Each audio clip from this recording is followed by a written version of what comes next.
அரங்கத்தில் நம்மோடு சிறப்பு விருந்தினர்கள் இணைந்திருக்கிறார்கள். திருமிகு ஸ்ரீராம் சேஷாத்ரி மற்றும் திருமிகு ஷபீர், இருவருக்கும் வணக்கம். திரு ஷபீர், நான் உங்ககிட்ட இருந்தே தொடங்குறேன். இப்போ 67 விழுக்காடு வாக்குப்பதிவு, ஹிஸ்டாரிக்கல் போலிங் பெர்சன்டேஜ் இந்த முறை. இந்த மாதிரி ஒரு சர்ஜ் இருக்கும்போது போலிங் பெர்சன்டேஜ்ல இப்படி அபரிமிதமாக வாக்களித்திருக்கும் போது அது ஒரு மாற்றத்தை உருவாக்கும் அப்படின்றதுதான் பொதுவான விதியா இருக்கும். ஆனா நமக்கு வாக்குக்கு பிறகான அந்த எக்ஸிட் போல் ரிசல்ட்ஸ் எல்லாம் அந்த மாதிரி சொல்லல.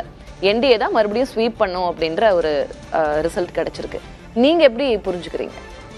அதாவது பீகார் தேர்தல் என்பது ஒரு வழக்கமான எலெக்ஷன்ஸ் மாதிரி இல்லை. அது பீகாருடைய ஒட்டுமொத்த அந்த தேர்தல் நடைமுறை, தேர்தலுக்கு முன்னாடி இருக்கக்கூடிய அந்த எலக்டோரல் ரோல்ஸ், இது எல்லாமே ரீசெட் பண்ணப்பட்டிருக்கு. நீங்கள் அந்த எஸ்ஐஆர் அப்படின்ற ஒரு நடவடிக்கை என்ன தாக்கத்தை ஏற்படுத்தும் அப்படின்றது யாருக்கும் தெரியாது. நீங்கள் எஸ்ஐஆர் 2003ஆம் ஆண்டு 2005ஆம் ஆண்டு அவங்க கண்டக்ட் பண்ணும்போது அதில் சிட்டிசன்ஷிப், ஒரு குடியுரிமை பெற்று இருக்கிறார்களா இல்லையா, அவர் இந்த நாட்டுடைய பிரஜையா இல்லையா அப்படின்றதெல்லாம் அவங்க செக் பண்ணல. இருக்காங்களா, இந்த வீட்டில் இருக்காங்களா, உயிரோடு இருக்காரா, 6 மாதத்துக்கு மேலே இந்த வீட்டில் இருக்காரா, ரைட், அவர் வாக்காளர் அப்படின்னு. ஆனால் இந்த முறை அந்த ஒட்டுமொத்த விஷயமும் மாறி இருக்கிறது. கிட்டத்தட்ட ஒரு 68 லட்சம் வாக்காளர்களுடைய பெயர்கள் நீக்கப்பட்டிருக்கிறது. அப்போ உங்களுக்கு அப்படியும் ஒரு 21 லட்சம் வாக்காளர்கள், புதிய வாக்காளர்கள் அவங்க சேர்த்துருக்காங்க அப்படின்னா கூட நீங்கள் 40 லட்சம் வாக்காளர்களுடைய பெயர்கள் நீக்கப்பட்டிருக்கு. அவங்க யார், எதனால் நீக்கப்பட்டாங்க, அவங்க அந்த ஊரில் தான் இருக்காங்களா இல்லையா, இல்லை வெளியூரில் இருக்காங்களா, எதுவுமே தெரியாத ஒரு சூழல். ரெண்டாவது, இந்த 40 லட்சம் வாக்காளர்கள் அப்படின்றது பார்த்தீங்கன்னா நீங்கள் 240க்கு மேற்பட்ட தொகுதிகள் அங்கே இருக்குது. ஒவ்வொரு தொகுதியிலையும் கிட்டத்தட்ட 16,000 வாக்குகள் நீக்கப்பட்டிருக்கு அப்படின்ற கணக்கு வரும் உங்களுக்கு. ஸோ இது எந்த மாதிரியான தாக்கத்தை ஏற்படுத்தும் தெரியல. கடந்த 2020 தேர்தலில் இல்ல ஒவ்வொரு தொகுதியிலும் இவ்வளவு வாக்காளர்கள் நீக்கப்பட்டிருக்கிறார்கள் அப்படின்னா அவங்க இவங்களுக்கு தான் வாக்களிப்பாங்க, தெரியாது. அது எங்க ஃபேக்டர் ஆகும் அப்படின்னு பார்த்தீங்கன்னா, உங்களுக்கு ஒரு க்ளோஸ் கான்டெஸ்ட் வருது. விக்டரி மார்ஜின் கடந்த தேர்தலில் 2020 தேர்தலில் கிட்டத்தட்ட 50 தொகுதிகளில் 500க்கும் கம்மியாக இருக்கக்கூடிய விக்டரி மார்ஜின் தான். அப்போ இந்த மாதிரி ஆயிரக்கணக்கான வாக்காளர்கள் நீக்கப்பட்டிருக்கிறார்கள் அப்படின்னும் போது இந்த ரிசல்ட்ஸ் மொத்தமாவே டிஃபரன்ஸ் 0.03 தான். அவ்வளவுதான், ரொம்ப ரொம்ப கம்மியான டிஃபரன்ஸ்ல தான் ஒரு க்ளோஸ் நேரோ எலெக்ஷன்ல உங்களுக்கு இந்த மாதிரி வாக்காளர்களுடைய பெயர்கள்லாம் நீக்கப்பட்டிருக்கு, அவங்களால வாக்கு போட முடியல அப்படின்னும் போது அது என்ன மாதிரி தாக்கத்தை ஏற்படுத்தும் நம்ம ரிசல்ட்ஸ் வந்தால்தான் தெரியும். அதனால தான் இந்த தேர்தல் என்பது ஒரு வழக்கமாக யூஸ்வலாக நடக்கின்ற ஒரு தேர்தல் கிடையாது. ரெண்டாவது, தேர்தல் ஆணையத்தின் மீது இருக்கக்கூடிய நம்பகத்தன்மை அப்படின்றது முற்றிலுமாக கேள்விக்குறியாகி இருக்கிறது இந்த எஸ்ஐஆர் ப்ராசஸ் மூலமாக. ராகுல் காந்தி, எதிர்கட்சிகள் எழுப்புகின்ற கேள்விகளுக்கெல்லாம் அவங்ககிட்ட சரியான பதில் இல்லை. ரெண்டாவது, இந்த தேர்தலில் இவர் நிதிஷ்குமார் முதலமைச்சராக வருவாரா அல்லது தேஜஸ்வி யாதவ் வருவாரான்றதை தாண்டி எலெக்ஷன் கமிஷன் அவங்களுடைய பேரை கிளியர் பண்ணிடுவாங்களா அப்படின்றது, ஞானேஷ்குமார் அவருடைய பேரை கிளியர் பண்ணுவாரா அப்படின்றதும் இன்னெவிட்டபிள் தானே. இந்த ப்ராசஸை நம்ம தடுக்க முடியாது. இல்ல நீங்க ப்ராசஸ் அப்படின்றது தடுக்க முடியாது அப்படின்னு கிடையாது. இப்ப நீங்க கடந்த தேர்தலில் வாக்களிச்சிருக்கீங்க, இந்த தேர்தலையும் நீங்க வாக்களிக்க போறீங்க அப்படின்றது ரைட். நீங்க வாக்களிச்சிருக்கீங்களா அப்படின்னா அதை பார்த்து உங்களுக்கு எலக்டோரல் ரோல்ஸ்ல உங்க பேரை இருக்கிறதா நீக்கிறதா அப்படின்னு முடிவு பண்றது ஓகே. நீங்க போன எலெக்ஷன்ல ஓட்டு போட்டாலும் பரவாயில்ல, மறுபடியும் நீங்கள் ஃபார்ம் ஃபில்அப் பண்ணி கொடுங்க அப்படின்னு சொல்லிட்டு யூஎஸ் வீசாக்கு போகிற மாதிரி ஒரு ஃபார்மை நீங்கள் ஃபில்அப் பண்ணுங்க அப்படின்னு சொல்கிறது எவ்வளவு மோசமான ஒரு நடவடிக்கை அப்படின்றத நீங்கள் கவனிக்கணும். நீங்கள் ஃபாலோ பண்ணுவீங்க, நான் ஃபாலோ பண்ணுவேன். ஏன்னா நமக்கு பொலிட்டிக்கலி கொஞ்சம் அவேராக இருக்கும், நம்ம வாக்களிக்கணும் அப்படின்னு. பட் எல்லாரும் அந்த மாதிரி அந்த ப்ராசஸ்ல ஃபாலோ பண்ணுவாங்களா அப்படின்றது இதெல்லாம் இதனுடைய தாக்கங்கள் எல்லாம் பீகார் எலெக்ஷன் ரிசல்ட்ஸ்ல வரும். இன்னொன்னு என்னன்னா, எதிர்கட்சிகளுடைய ஒரு குற்றச்சாட்டு இருக்கு இல்லையா, அதாவது ஒரு லெவல் பிளேயிங் ஃபீல்டை எலெக்ஷன் கமிஷன் ஏற்படுத்தல பீகார்ல. ஏன்னா உங்களுக்கு பாத்தீங்கன்னா 10,000 ரூபா ஒரு தேர்தலுக்கு முன்னாடி கொடுக்குற அளவுக்கு அங்க இருக்கிற மாநில அரசாங்கத்துக்கு ஆன்கோயிங் ஸ்கீம்ல ஒரு ஒரு விஷயத்தை ஏற்படுத்தி கொடுத்துருக்காங்க அப்படின்னும் போது பெண்களுடைய வாக்குகள் அப்படின்றது முற்றிலுமாக ஒரு பார்ட்டிக்கு போகுது அப்படின்னு ஒரு பிம்பமும் கட்டமைக்கப்படுகிறது. மாதம் 2,500 ரூபாய் பெண்களுக்கு கொடுக்க போறதா மகா கத்பந்தன் தேஜஸ்வி சொல்லியிருக்காங்க. பட் கொடுத்தது யாரு? கொடுத்தவங்களுக்கு ஓட்டு போடுவாங்களா அல்லது கொடுக்க போறேன்னு சொல்றவங்களுக்கு ஓட்டு போடுவாங்களா?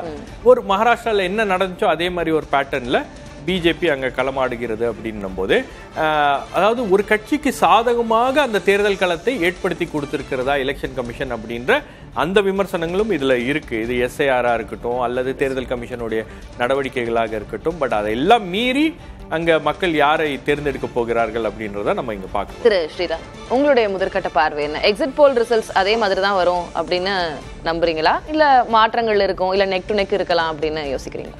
அனைவருக்கும் வணக்கம். இது நெக் டு நெக் எலெக்ஷனா இல்லைங்க. ஏன்னா எனக்கு தெரிஞ்ச கிட்டத்தட்ட ஒரு டீப் டீட்டெயில்ஸ் ஆஃப் பல எக்ஸிட் போல்னுடைய ஏஜென்சிஸ்னுடைய ரிப்போர்ட் இல்லை பேர் டேட்டாவை பார்த்ததுனால சொல்கிறேன். இது வந்து நெக் டு நெக் எலெக்ஷன் கண்டிப்பாக இல்லை. ஒரு என்டிஏக்கு ஒரு சாதகமான ஒரு எலெக்ஷனாக தான் இப்போதைக்கு இருக்குது. ரிசல்ட்ஸ் வரும்போது பார்க்கலாம். இது என்னென்னா எல்லாமே கான்ஸ்டிடியூஷன் படி நடந்திருக்கான்னா எஸ் நடந்திருக்குன்னு தான் சொல்லுவேன். ஷபீர் அவர்கள் வந்து எஸ்ஐஆர் ப்ராசஸை பற்றி சொன்னாங்க. 65 லட்சம் பேர் விலக்கப்பட்டார்கள்ட்டு உச்சநீதிமன்றத்தில் மிகப்பெரிய அளவில் வழக்காடப்பட்டது. யாரும் ஒருத்தர் கூட இவங்களால் ப்ரொடியூஸ் பண்ண முடியல. ஏன்னா வந்து அங்கே நீதிபதிகள் என்ன சொன்னாங்க, நீங்கள் எடுத்துகிட்டு வாங்க, நாங்கள் வந்து என்ஷூர் பண்ணுறோம் அப்படின்னு சொல்லிட்டு. இதை அப்பீல் யாரும் பண்ணலை எலெக்ஷன் கமிஷனுக்கு. அதுக்கப்புறம் உச்சநீதிமன்றத்துலேயும் வந்து இவர் வந்து யோகேந்திர யாதவ் வந்து ஒரு 2 பேர் ஏதாவது கூப்பிட்டு போனார். கடைசியில் அதுவும் ஃபேக்காக தான் இருந்தது. ஸோ இப்படியாக பார்க்கும்போது உங்களுக்கு 65 லட்சம் பேரில் ஏதாவது கொஞ்சம் பேர் நிஜமாவே ஜெனுவினாவே மிஸ் ஆகிருக்குமானா இருக்கலாம், இல்லைன்னு சொல்ல. ஆனால் யாருமே முன் வரவில்லை. இது மாதிரி என் பேர் மிஸ் ஆகிருக்கு, அது இன்க்ளூட் பண்ண தவறிட்டாங்கன்னு சொல்லிட்டு யாரும் கம்ப்ளைண்ட்டாக கொடுக்க வரல. அப்போ கொடுக்க வராத போது யாருனுடைய தவறு என்று பார்க்கணும். நான் சொல்கிறது 65 அப்படியே வந்து 50 லட்சம் பேர் வந்து தவறான நீக்கம் அப்படின்னு சொன்னீங்கன்னா கண்டிப்பாக நீங்கள் வந்து அதுக்கு ப்ரூஃப் கொடுத்துருக்க வேண்டியது கட்டாயம். யார் அதை பிளேம் பண்ணுறாங்களோ அதில் இருக்கும்.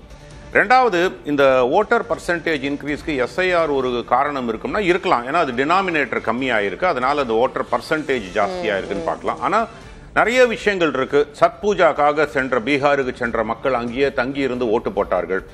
மகளிர் வந்து 8.5% கிட்டத்தட்ட அதிகமாக வாக்களிச்சிருக்காங்க. அப்போ முன்னாடி வாக்களிக்க வராதவர்கள் பெருமளவில் வாக்களிக்க வந்திருக்காங்க.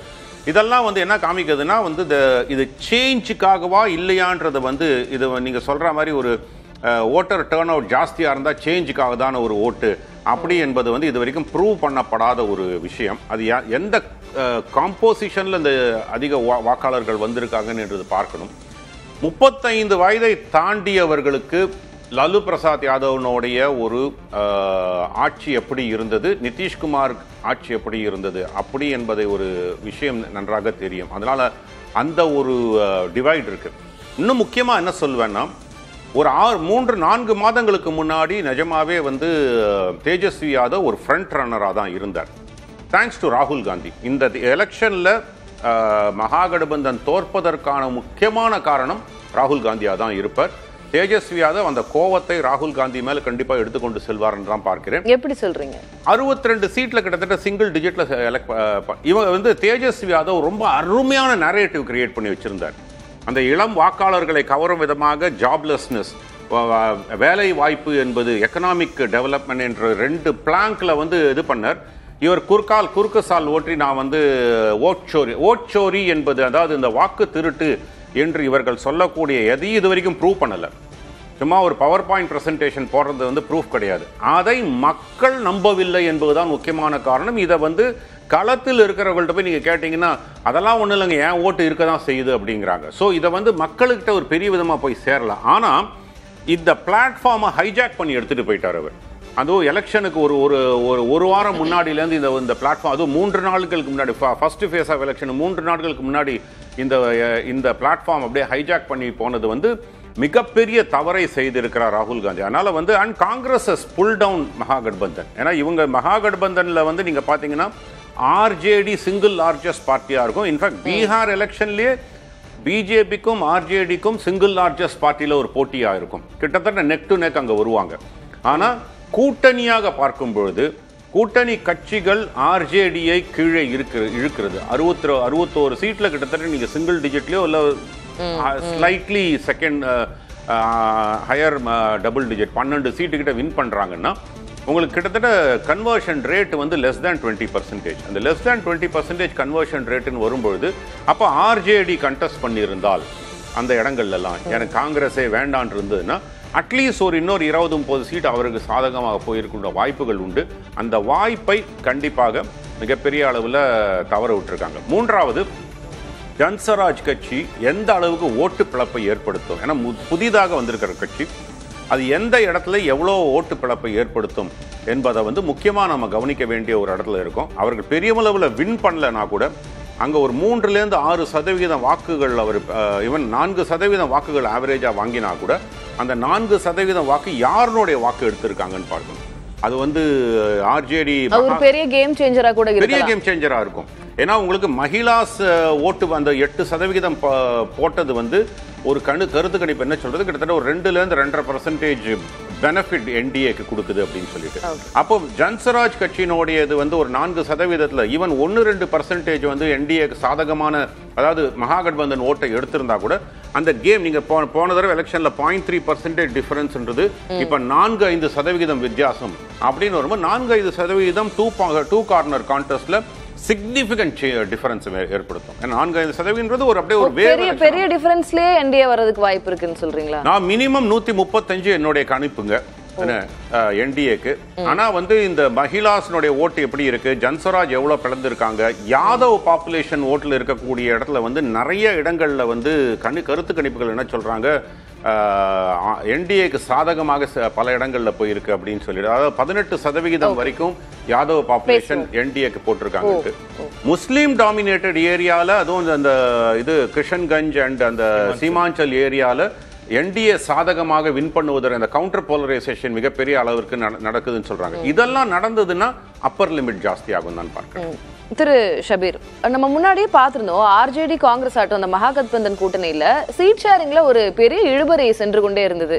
யாருக்கு அந்த நெகோசியேஷன்ல அவங்க ஒரு முடிவுக்கே அவங்களால வர முடியல. அதே மாதிரி திரு ஸ்ரீராம் அவர்கள் சொன்ன மாதிரி காங்கிரஸ் ஹஸ் புல் டவுன். ராகுல் காந்தி இந்த முறை அவங்கள கைவிட்டு இருக்கிறாரு, அவரு தான் இதுல பெரிய பிரச்சனையாவே இருக்கிறாரு இந்த கூட்டணியில அப்படின்னு சொல்லியிருக்காரு. அதை நீங்க எப்படி பார்க்குறீங்க? உங்களுக்கு பீகாரை பொறுத்த வரைக்கும் ஆர்ஜேடி தான் அங்கே பிரின்சிபல் ஃபோர்ஸ். ஆர்ஜேடி நம்பி தான் காங்கிரஸ் இருக்கிறது. கடந்த தேர்தல்களில் நாம் பார்த்தது என்னன்னா, ஆர்ஜேடி பெரிய அளவுக்கு தேஜஸ்வி யாதவ் பிரச்சாரம் பண்ணிட்டு இருக்கும்போது அதை அந்த பிரச்சாரத்தை வலுப்படுத்தும் வகையில் கூட்டணி கட்சிகள் யாருமே அவருக்கு துணையாக நிற்கவில்லை. குறிப்பாக ராகுல் காந்தி இந்த எலெக்ஷன்லையும் அதே தவறுகளை தான் காங்கிரஸ் கட்சி செய்திருக்கிறது. உங்களுக்கு வீக் லிங்க் அப்படின்னா அது காங்கிரஸ் தான். ஏன்னா காங்கிரஸ் போட்டியிடும் இடங்கள்ல தான் எல்லா தேர்தல்கள்லையும் பாஜக நல்லா பெர்ஃபார்ம் பண்ணியிருக்கு. பாஜக அதிக அளவு சீட்ஸை எடுக்கக்கூடிய ஒரு வாய்ப்பையும் ஏற்படுத்தி கொடுத்திருக்கிறார்கள் அப்படின்றத நாம தொடர்ந்து பல எலெக்ஷன்ஸை நம்ம அனலைஸ் பண்ணிட்டே இருக்கோம். இன்னொன்று என்னன்னா, உங்களுக்கு பிஜேபி ஒரு விதமான ஒரு ஸ்ட்ராட்டஜி பண்ணும் ஒரு எலெக்ஷன்ல. அதாவது ஒரு குட்டையை அவங்க குழப்புவாங்க. அது எதுவாக இருந்தாலும், நீங்கள் எஸ்ஐஆர் இல்லை டிமானிட்டைசேஷன்னு ஏதாவது ஒன்று கொண்டு ஒரு எலெக்ஷனுக்கு முன்னாடி போட்டுட்டு அப்படியே மக்களை குழப்பி அரசியல் கட்சிகளை திணற வச்சு அதுல இருந்து நாம எப்படி ஆதாயம் பெறுவது அப்படின்ற மாதிரி ஒரு ஸ்ட்ராட்டஜியை அவங்க கையில் எடுப்பாங்க. Anything is fair in love and war. இல்ல அதுதான் சொல்றேன். போர் தானே எலெக்ஷன், ஒரு போர் தானே. நீங்க அந்த போர் அப்படின்னு கூட பாத்தீங்கன்னா திடீர்னு அங்க ஆட்சியை கவுத்துருவாங்க. திடீர்னு பாத்தீங்கன்னா அங்கேருந்து ஒரு 4 எம்எல்ஏ காணாம போயிடுவாங்க. திடீர்னு பாத்தீங்கன்னா எம்எல்ஏக்கெல்லாம் கிளம்பி கோவாக்கு போயிடுவாங்க. இந்த மாதிரி ஏதாவது ஒரு விஷயத்த பண்ணிட்டு அங்க ஒரு அரசியல் குழப்பத்தை ஏற்படுத்தி அதன் மூலமாக எப்படி ஆதாயம் தேடுவது அப்படின்றதான் பிஜேபியோட ஸ்டைல் ஆஃப் பாலிடிக்ஸா இருக்கு. அப்போ பீகார் அதற்கு விதிவிலக்கல்ல, இந்த தேர்தல் குறிப்பாக விதிவிலக்கல்ல. ஏன்னா எஸ்ஐஆர் அப்படின்ற ஒரு நடைமுறை கிட்டத்தட்ட எவ்வளவு சர்ச்சைக்குரிய எக்ஸசைஸா அது இருக்கிறது அப்படின்றத நம்ம பார்க்கிறோம். அப்போ அப்படி இருக்கும்போது உங்களுக்கு ஆர்ஜேடி எந்த அளவுக்கு களத்துல அவங்க சில விஷயங்களை முன்வைக்கிறாங்களோ அதே அளவுக்கு ஈக்குவலா இந்தியா கூட்டணியில இருக்கக்கூடிய மற்ற கட்சியினர் அதை காம்ப்ளிமெண்ட் பண்றாங்களா அப்படின்னு பாத்தீங்கன்னா, குறிப்பா காங்கிரஸ் அதை செய்கிறதா அப்படின்னு பாத்தீங்கன்னா இல்ல, காங்கிரஸே பண்ணல. நீங்க உதாரணத்துக்கு பாத்தீங்கன்னா, இந்த ஓட்சோரி யாத்ரான்னு ஒரு யாத்ராவை ராகுல் காந்தி நடத்தினாரு. கிட்டத்தட்ட அந்த யாத்ரா காங்கிரஸ் தலைவர்கள் என்ன சொல்றாங்கன்னா, அந்த யாத்ராவை நடத்தலைன்னா காங்கிரஸுடைய இடத்த ஜன்ஸ்வராஜ் கட்சி பிடிக்கிற அளவுக்கு கூட அங்க நிலைமை மாறி இருந்துச்சு. எங்க போனாலும் பிரசாந்த் கிஷோரை பத்தி பேசுறாங்க, எங்க போனாலும் பிரசாந்த் கிஷோரை பற்றி அந்த பிரசாந்த் கிஷோர் சொல்லக்கூடிய விஷயங்களை பேசுறாங்க அப்படின்ற அளவுக்கு இருந்துச்சு. அந்த தாக்கம் என்பது அதிகமா இருந்துச்சு. பட் அந்த மொமெண்டமை வந்து அவங்க அப்படியே மெயின்டைன் பண்ணாங்களா அப்படின்னு பார்த்தீங்கன்னா ராகுல் காந்தி வராரு, எப்போ ஒரு வாட்டி வராரு, பேசுறாரு, போயிடுறாரு. அதுக்கப்புறம் பிரியங்கா காந்தி எங்க இருந்தாங்கன்னு கூட தெரியல இந்த தேர்தலில். அவங்களுடைய பிரச்சாரம் வந்து எந்த அளவுக்கு ஒரு தாக்கத்தை ஏற்படுத்தி இருக்கு அப்படின்னு தெரியல. குறிப்பாக பெண்களுடைய வாக்குகள் நிதிஷ்குமார் பக்கம் போகிறது. அவங்க அந்த 10,000 ரூபாய் கொடுத்துருக்காங்க. அந்த ஸ்கீம்ஸ் மூலமாக அந்த பெண்களுடைய வாக்குகளை ஈர்க்க பார்க்குறாங்க, கன்சாலிடேட் பண்ண பார்க்குறாங்க அப்படின்னும் போது அதை பிரேக் பண்ணக்கூடிய ஸ்ட்ராட்டஜி அவங்க கிட்ட என்னவாக இருந்துச்சு அப்படின்றது தெரியல. ரெண்டாவது ஒரு விஷயம் இந்த தேர்தலில் நான் பார்த்தது என்னன்னா, வழக்கமாக பாஜக சொல்லுகின்ற அந்த இந்து முஸ்லிம் பிரச்சாரம் இருக்கு இல்லையா, அது இந்த எலெக்ஷன்ல எடுபடல. அதற்கு மிக முக்கியமான காரணம் வந்து பிரசாந்த் கிஷோருடைய பிரச்சாரம். அவர் அந்த ஜன் ஸ்வராஜ் கட்சி ஆரம்பிக்கும் போதே கிராமம் கிராமமா போய் எல்லா இடத்துலையும் வந்து அந்த பீகாரி ப்ரைடு, அதாவது பீகார் மக்கள் ஏன் வந்து அவதிக்குள்ளாகணும், இன்னும் நாம் ஏன் ஏழைகளாகவே இருக்க வேண்டும், நம்மளுடைய வாழ்க்கையில் ஒரு மாற்றம் வரல, நம்மளுடைய வாழ்க்கையில் ஒரு முன்னேற்றம் வரல, எங்களுக்கு கல்வி வேணும், எங்களுக்கு வேலை வேணும் அப்படின்னு சொல்லிட்டு அவர் அந்த பிரச்சாரம் பண்ணாங்க பாருங்க. அது இந்த எலெக்ஷனில் ஒரு மிகப்பெரிய நரேட்டிவை செட் பண்ணியிருக்கு. அதுதான் வந்து இந்த எலெக்ஷன்ல ஆர்ஜேடி மாதிரி கட்சிகளுக்கு வீட்டுக்கு ஒருவருக்கு அரசு வேலை கொடுப்போம் அப்படின்ற மாதிரி ஒரு பெரிய வாக்குறுதியை கொடுக்க வச்சிருக்கு. அதே மாதிரி பிஜேபியும் வந்து சில வாக்குறுதிகளை அள்ளி வீசி இருக்கிறார்கள் அப்படின்னும் போது எல்லாமே வாழ்வாதாரம் சார்ந்த வாக்குறுதிகள். அந்த பிரச்சாரம் அப்படின்றது வளர்ச்சி குறித்த பிரச்சாரம் அப்படின்றது பிரசாந்த் கிஷோருக்கு உதவுச்சா இல்லையான்னு உதவ போதான் நமக்கு தெரியாது. ஏன்னா அவர் அவ்வளவு சீட் எடுக்க வாய்ப்பு இல்லை. அது என்டிஏக்கு உதவுச்சா இல்ல மகாகத்பந்தனுக்கு உதவுமா? அதுதான் இன்னைக்கு என்னன்னா, ஸ்ரீராம் சார் சொன்ன மாதிரி 35 வயதுக்கு மேற்பட்டவர்கள் வந்து கடந்த காலங்களில் நடந்திருக்கக்கூடிய ஆட்சிகள்லாம் பார்த்துருக்காங்க. நீங்க ஒரு விஷயத்த பிஜேபி தொடர்ந்து பேசிட்டு இருந்துச்சு, ஆர்ஜேடி மீண்டும் ஆட்சிக்கு வந்தால் இங்க காட்டாட்சி நடந்துரும், ஜங்கல் ராஜ் நடந்துரும் அப்படின்ற ஒரு விஷயம். ஜங்கல் ராஜ் அப்படின்றது நிறைய பேருக்கு இப்ப தெரியல, ஓல்டர் ஜெனரேஷனுக்கு தான் தெரியும். ஆனா இன்னைக்கு இருக்கக்கூடிய யங்கர் ஜெனரேஷன் வந்து முழுக்க முழுக்க தேஜஸ்வி யாதவுக்கு ஆதரவாக இருக்கிறது. தேஜஸ்வி யாதவ் கனெக்ட் பண்றாரு. தேஜஸ்வி யாதவ் அதாவது ராகுல் காந்தி அவ்வளவு கனெக்ட் பண்ணலாங்க பீகார்ல. தேஜஸ்வி யாதவுடைய கனெக்ட் வந்து மக்களோட யங்ஸ்டர்ஸோட குறிப்பா நல்லா இருக்கு அப்படின்றாங்க. அப்போ இந்த விஷயங்கள்லாம் பேசும்போது அது யங்ஸ்டர்ஸ் மத்தியில ஒரு பெரிய ஒரு ஆதரவை ஏற்படுத்தி கொடுக்கும் அப்படின்ற ஒரு நம்பிக்கை.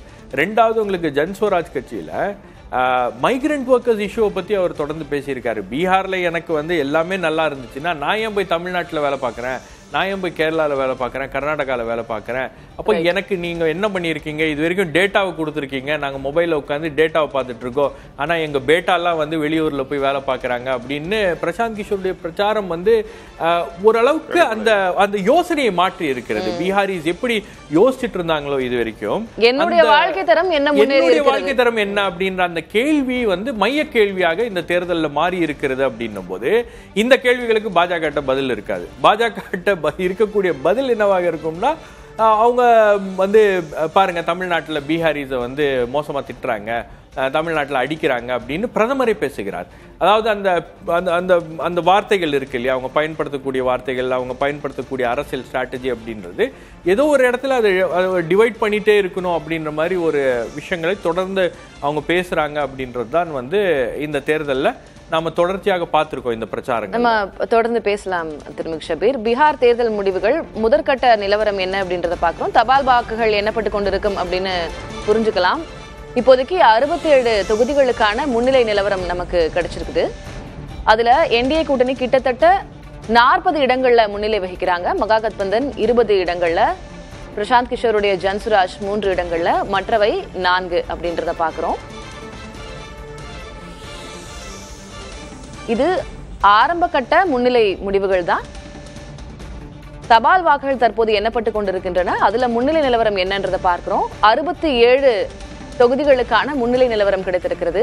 என்டிஏ கூட்டணி 40, மகாகத்பந்தன் 20, ஜன்சுராஜ் 3 இடங்கள்ல முன்னிலை, மற்றவை 4 இடங்கள்ல முன்னிலை அப்படின்றத பார்க்கிறோம்.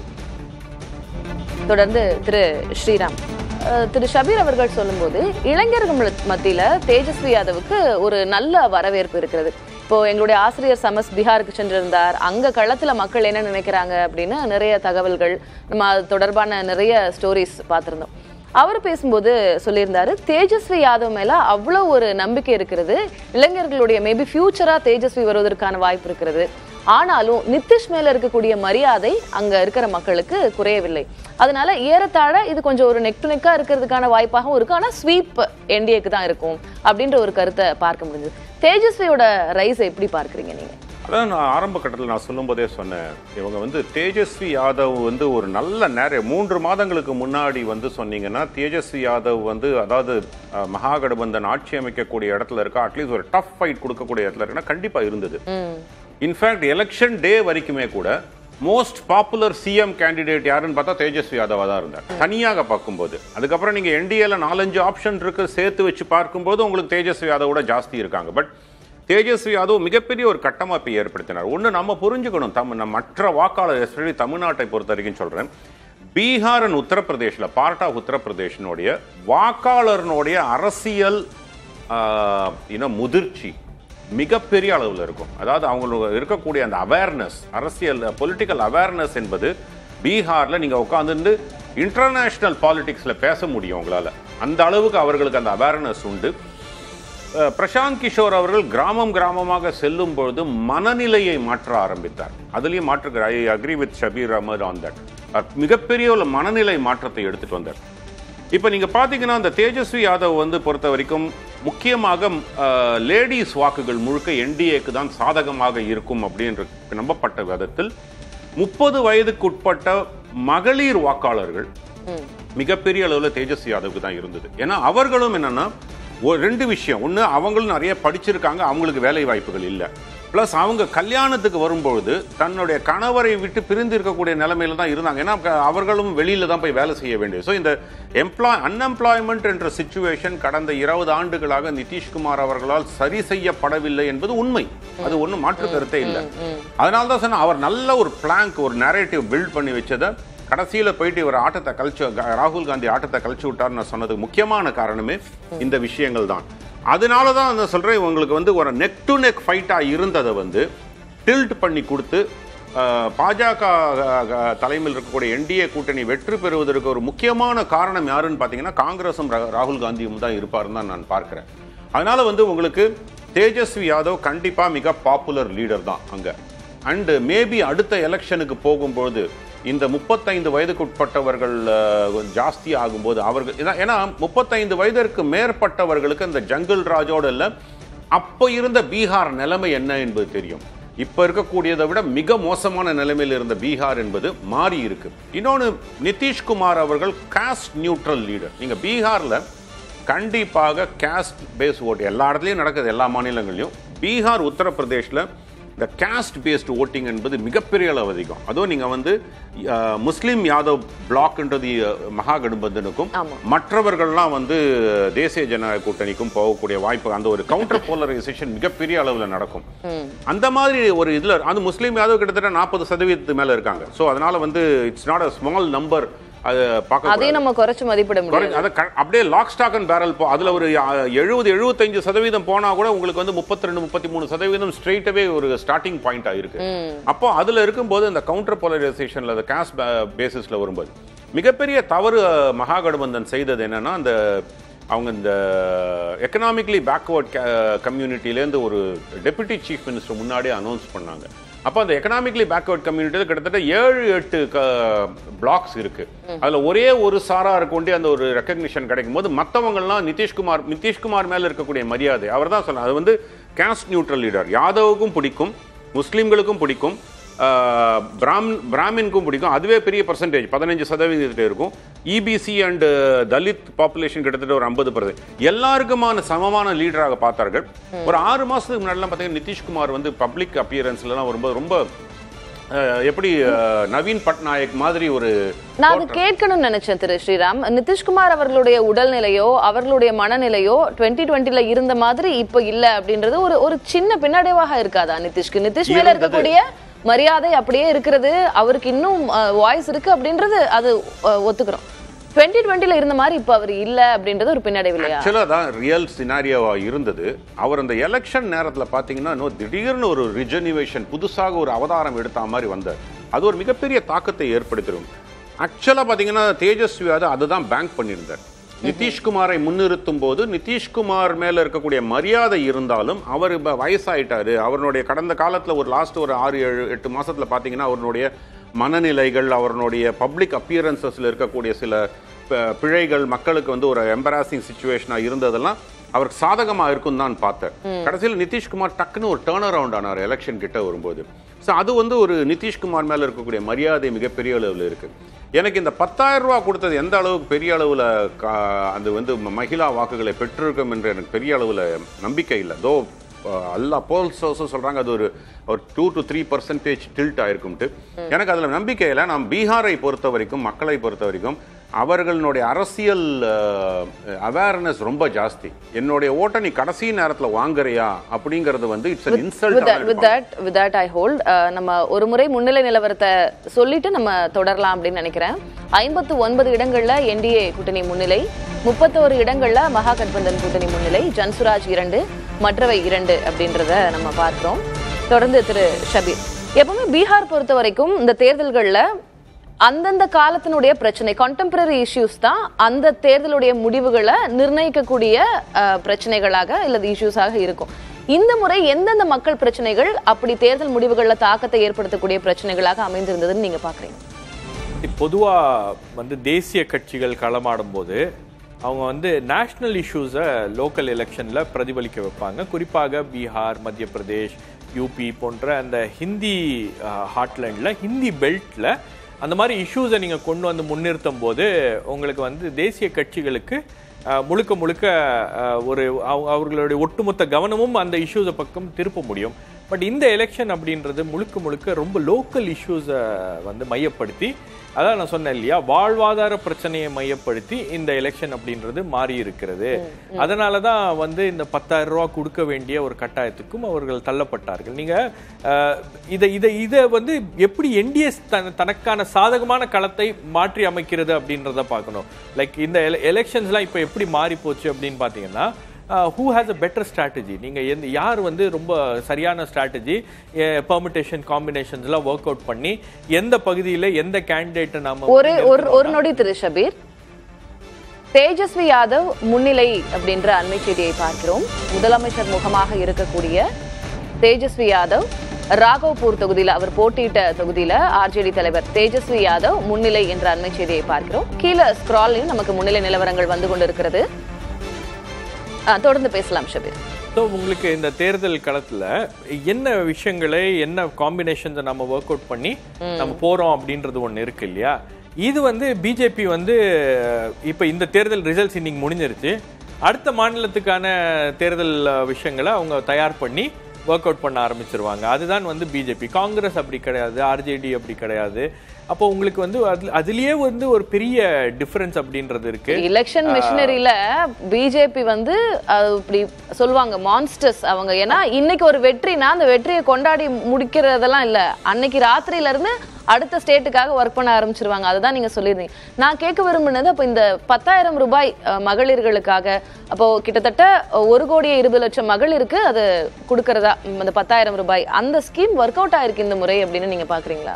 கண்டிப்பா. ஏன் அப்படின்னு பாத்தீங்கன்னா, உங்களுக்கு மகாராஷ்டிரால அதுதான் இந்த தேர்தலை லாபத்தை ஈட்டி கொடுத்தது. மகாராஷ்டிரால என்ன மெத்தட் அவங்க ஃபாலோ பண்ணாங்களோ அதே மாதிரி ஒரு பேட்டர்னும் அதே மாதிரி ஒரு மெத்தடை தான் பீகார்லயும் என்டிஏ அந்த ஸ்ட்ராட்டஜி ஏறத்தாழ தமிழ்நாட்டிலயும் அப்படிதானே மகளிருக்கான உதவித்தொகை 1000 ரூபாய் பெரிய அளவுல ப்ளே பண்ணுச்சு.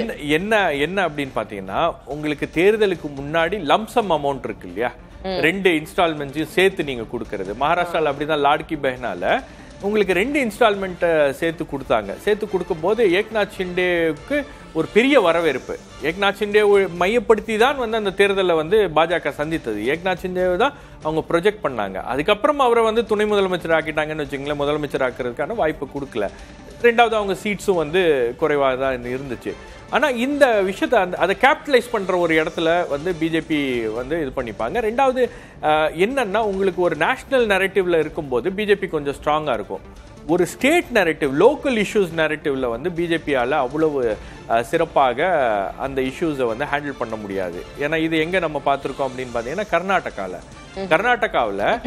கர்நாடகா தேர்தலில் பிஜேபிக்கு ஏற்பட்ட மிகப்பெரிய பின்னடைவுக்கு காரணம் லோக்கல் எலெக்ஷன்ஸை மட்டுமே மையப்படுத்தி அங்க காங்கிரஸ் கட்சி அந்த கட்டமைப்பை உருவாக்கி இருந்தாங்க. அதுக்குள்ளேயே தான் அந்த எலெக்ஷன் ரன் ஆகணும், நேஷனல் இஷ்யூஸ்ல போயிடக்கூடாது அப்படின்னு இருந்தாங்க. But Bihar is always different. உங்களுக்கு அப்போ பீகார்ல உங்களுக்கு ஒரு காம்பினேஷன் ஆஃப் ஃபேக்டர்ஸ் ஒர்க் ஆகும்.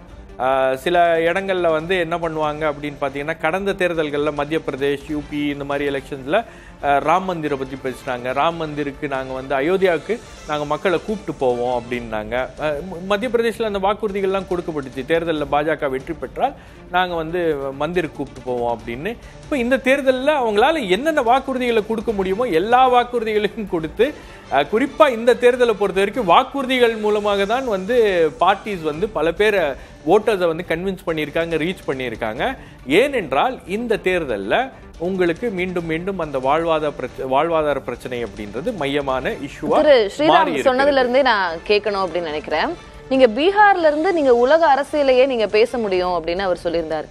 நம்ம இந்தியா அப்படின்னு பார்த்தோம்னா வறுமை கோட்டுக்கு கீழே இருக்கக்கூடிய மக்கள் அதிகமா இருக்கிறது பீகார். கிட்டத்தட்ட 3/2 பங்கு மக்கள் அப்படி இருக்கிறாங்க. அதையெல்லாம் தாண்டி இந்த முறை வளர்ச்சி குறித்து பேச ஆரம்பிச்சிருக்கிறாங்க மக்கள். நீங்க எனக்கு என்னுடைய குடும்பம் எப்படி முன்னேறி வரப்போகுது, அதுக்கு நீ எனக்கு என்ன வாக்குறுதி கொடுக்க போற அப்படின்னு மக்கள் கேட்க ஆரம்பிச்சிருக்காங்க. இப்ப இந்த ஒரு ஷிஃப்ட்டை எப்படி புரிஞ்சுக்கலாம் பீகார்ல? இப்போ கடந்த ஒரு 5 வருஷத்துல இது ஏற்பட்டது அப்படின்னு பார்க்கணுமா? அந்த மக்களுடைய மைண்ட் ஷிஃப்ட்டை எப்படி புரிஞ்சுக்கிறது? இல்ல, மக்களுடைய மனநிலை மாறி இருக்கிறது. மக்கள் வந்து கவனிக்கிறாங்க. ரெண்டாவது, இன்னைக்கு இன்டர்நெட் பெனிட்ரேஷன் அப்படின்றது வந்து கிராமந்தோறும் வந்து பெரிய அளவில் இருக்கு அப்படின்னும் போது மக்கள் வந்து உடனுக்குடனே எல்லா விஷயங்களையும் தெரிந்து கொள்கிறார்கள், பார்க்கிறார்கள். மற்றவங்களுடைய லைஃப் ஸ்டைல் எப்படி இருக்கு, நம்மளுடைய லைஃப் ஸ்டைல் ஏன் இப்படி இருக்கு அப்படின்ற நார்மலான அந்த கேள்வியே வந்து எழுகிறது. இன்னைக்கு கூட நீங்க பீகார்ல பல ஊர்களுக்கு நீங்க போனீங்கன்னா அங்கங்கே எல்லாமே இந்த அகாடமி சென்டர்ஸ், அதுக்கப்புறம் வேலை வாய்ப்புக்கான இது என்னது இராணுவ பயிற்சிக்கான அந்த முகாம்கள், இராணுவ பயிற்சிக்கான அந்த சின்ன சின்ன அகாடமிஸ், இது எல்லாமே வந்து பெரிய அளவுக்கு இருக்கிறது. ஒரு காலத்தில் பீகாரில் வந்து உங்களுக்கு வந்து ஒரு விதமான கனவு என்பது விற்பனை செய்யப்பட்டுச்சு. அரசியல்வாதிகள் வந்து பீகாரில் வேற ஒரு கனவை வந்து விதைச்சாங்க. இன்னைக்கு வந்து மக்கள் என்ன எதிர்பார்க்குறாங்க, இன்னைக்கு இருக்கக்கூடிய யங்ஸ்டர்ஸ் என்ன எதிர்பார்க்குறாங்க, அவர்களுடைய கனவுகளை எப்படி நிறைவேற்றுவது அப்படின்ற ஒரு இடத்துக்கு இன்னைக்கு அரசியல்வாதிகள் தள்ளப்பட்டிருக்கிறார்கள். ஏன்னா இதே நிதிஷ்குமாருடைய இமேஜ் நீங்கள் பீகாரில் பார்த்தீங்கன்னா சுஷாசன் பாபு அப்படின்வாங்க, வளர்ச்சிக்கான ஒரு நாயகன் அப்படின்னு. அப்போ அந்த வளர்ச்சிக்கான ஒரு நாயகன் அப்படின்ற அந்த இமேஜை தான் வந்து பிரசாந்த் கிஷோர் வந்து இந்த எலெக்ஷனில் பூரா இந்த எலெக்ஷனுக்கு முன்னாடி அவர் அட்டாக் பண்ணார். ஆக்சுவலாக பிரசாந்த் கிஷோருடைய தேர்தல் பிரச்சாரம் வந்து காங்கிரஸை விட எனக்கு தெரிஞ்சு ஆர்ஜேடியை விட பெரிய அளவில் எடுபட்டிருக்கு அப்படின்னு பார்க்குறேன். ஏன்னா கிராமமாக போய் ரோட் ஷோஸ் தான் பண்ணார் அவர். எங்கேயுமே பொதுக்கூட்டங்களோ அல்லது பிரச்சாரங்களோ இல்லை, சின்ன சின்ன ஊர்களில் சின்ன சின்ன மீட்டிங்ஸை நடத்தினார். அந்த இடத்துல இந்த விஷயங்கள்லாம் அவர் பேசும்போது அது மக்கள் மத்தியில் எடுபட்டிருக்கு அப்படின்னு பார்க்குறேன். அதனால தான் இந்த நரேட்டிவ் லோக்கல் எலெக்ஷன்ஸு, லோக்கல் இஷ்யூஸை நோக்கி மாறி இருக்கு, வாழ்வாதார பிரச்சனைகளை நோக்கி மாறி இருக்கு அப்படின்னும் போது பிஜேபியால வாக்குறுதிகளை தவிர வேற எதுவும் பெருசா பண்ண பேசுவோம். திரு ஸ்ரீராம், அதே பாயிண்ட் தான் நான் உங்ககிட்டயும் கேட்க விரும்புறேன். மக்களுடைய மனதுல ஒரு மிகப்பெரிய மாற்றம் ஏற்பட்டு இருக்கு இந்த முறை தேர்தலில். இதுவரைக்கும் இல்லாத மாதிரியான தேர்தலாக முடிவுகளாக அது இருக்க போகிறது அப்படின்றதையும் சொல்லியிருந்தாங்க. வளர்ச்சியை நோக்கிய அவர்களுடைய பார்வை, என்னுடைய குடும்பம் எப்படி முன்னேற போகிறது, நீங்க வந்து சும்மா கதையாடல்களை வச்சு எங்ககிட்ட வாக்குகள் வாங்கி கொண்டு போய்விட முடியாது, எங்களுடைய வளர்ச்சிக்காக நீங்க என்ன செய்ய போறீங்க அப்படின்னு மக்கள் கேள்வி கேட்கறதுக்கு தயாரா இருக்காங்க, கேள்வி கேட்கறாங்க. அந்த மனநிலை எப்படி வந்திருக்கும் அப்படின்னு நீங்க நினைக்கிறீங்க? 2-3 ரீசன். ஒன்று, அவர் சொன்ன மாதிரி இன்டர்நெட் யுகம், அதில் பார்க்குறதெல்லாம் தாண்டி உங்களுக்கு பீகார்லேருந்து பலர் வந்து வேறு வேறு மாநிலங்களில் போயிட்டு இருந்துட்டு அங்கே தன்னுடைய வாழ்க்கையை வாழ்ந்துட்டு இருந்தாங்க. புலம்பெயர் தொழிலாளர்கள் அங்கே இருக்கக்கூடிய தன்னுடைய மற்றவர்கள் அனுபவிக்கக்கூடிய வாழ்வாதாரத்தை பார்க்கும்போது ஏன் நம்ம ஸ்டேட்லேயும் இது இருக்கக்கூடாது அப்படின்ட்டு. இது ஒரு காலம் வரைக்கும் அந்த ஒரு அக்செப்டன்ஸ் இருந்தது அவர்களுக்கு. முக்கியமான காரணம் அதனால தான் சொன்ன 35 வயதுக்கு மேலே இருந்தவர்களுக்கு லாலு பிரசாத் யாதவனுடைய ஆட்சி எப்படி இருந்தது என்ற ஒரு பயம் எப்பொழுதுமே உண்டு. நீங்கள் வந்து மகிழாஸை பொறுத்த வரைக்கும் பார்த்தீங்கன்னா நான் அந்த 35 வயதுக்கு மேலே இருக்கக்கூடிய பெண்களையும் நான் ஏன் சொல்கிறேன்னா, அவங்க ஒரு 15-16 வயதுகளில் இருக்கக்கூடிய அவர்களுக்கு எந்த அளவுக்கு பாலியல் துன்புறுத்தல்களுக்கோ இல்லை எந்த மாதிரி அவர்களுக்கு செக்ஷுவல் ஹராஸ்மெண்ட் எல்லாம் அவர்களுக்கு நடந்தது என்பது அவர்களுக்கு மிகப்பெரிய அளவில் அந்த ஒரு அனுபவம் இருக்குது.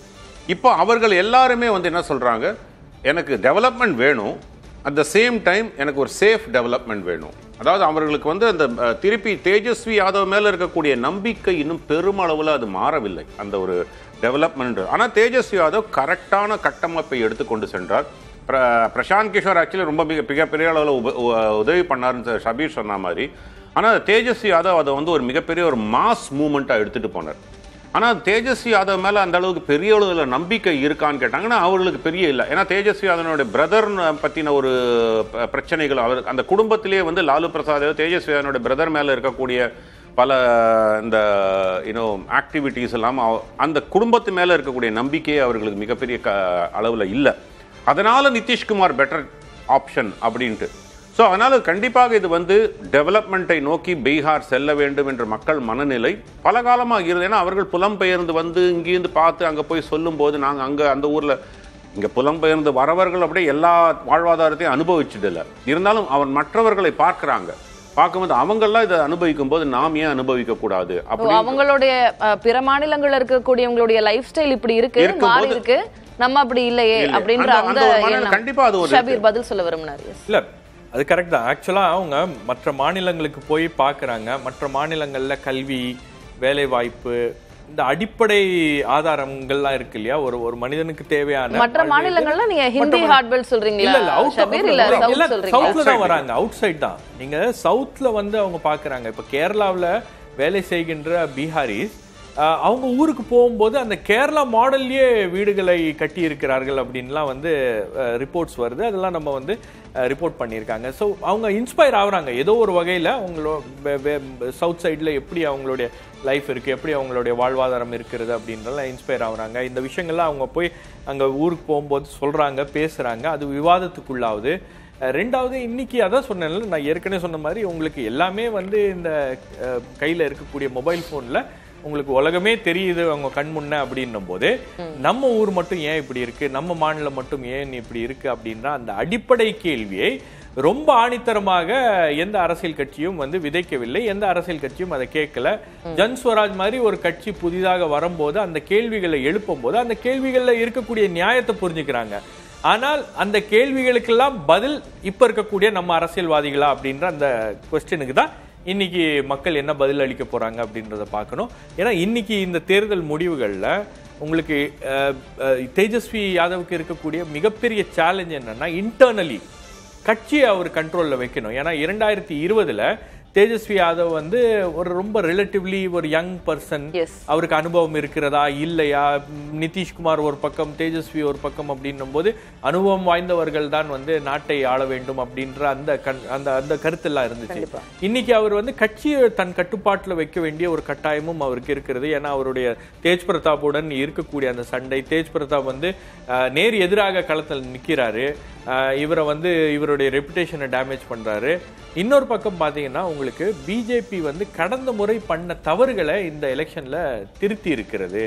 அதை கோர்ஸ் கரெக்ஷன் பண்ணியிருக்காங்க. கடந்த முறை என்ன நடந்திருக்குன்னு பாத்தீங்கன்னா, பிஜேபி ஜேடியு கூட்டணி, எல்ஜேபி சிராக் பாஸ்வான் நிதிஷ்குமாருடன் ஏற்பட்ட பிரச்சனையின் காரணமாக நிதிஷ்குமாரை அண்டர் கட் பண்ணணும், நிதிஷ்குமாரை காலி பண்ணணும் அப்படின்றதுக்காக அவர் தனியா வேலை பார்த்தாரு.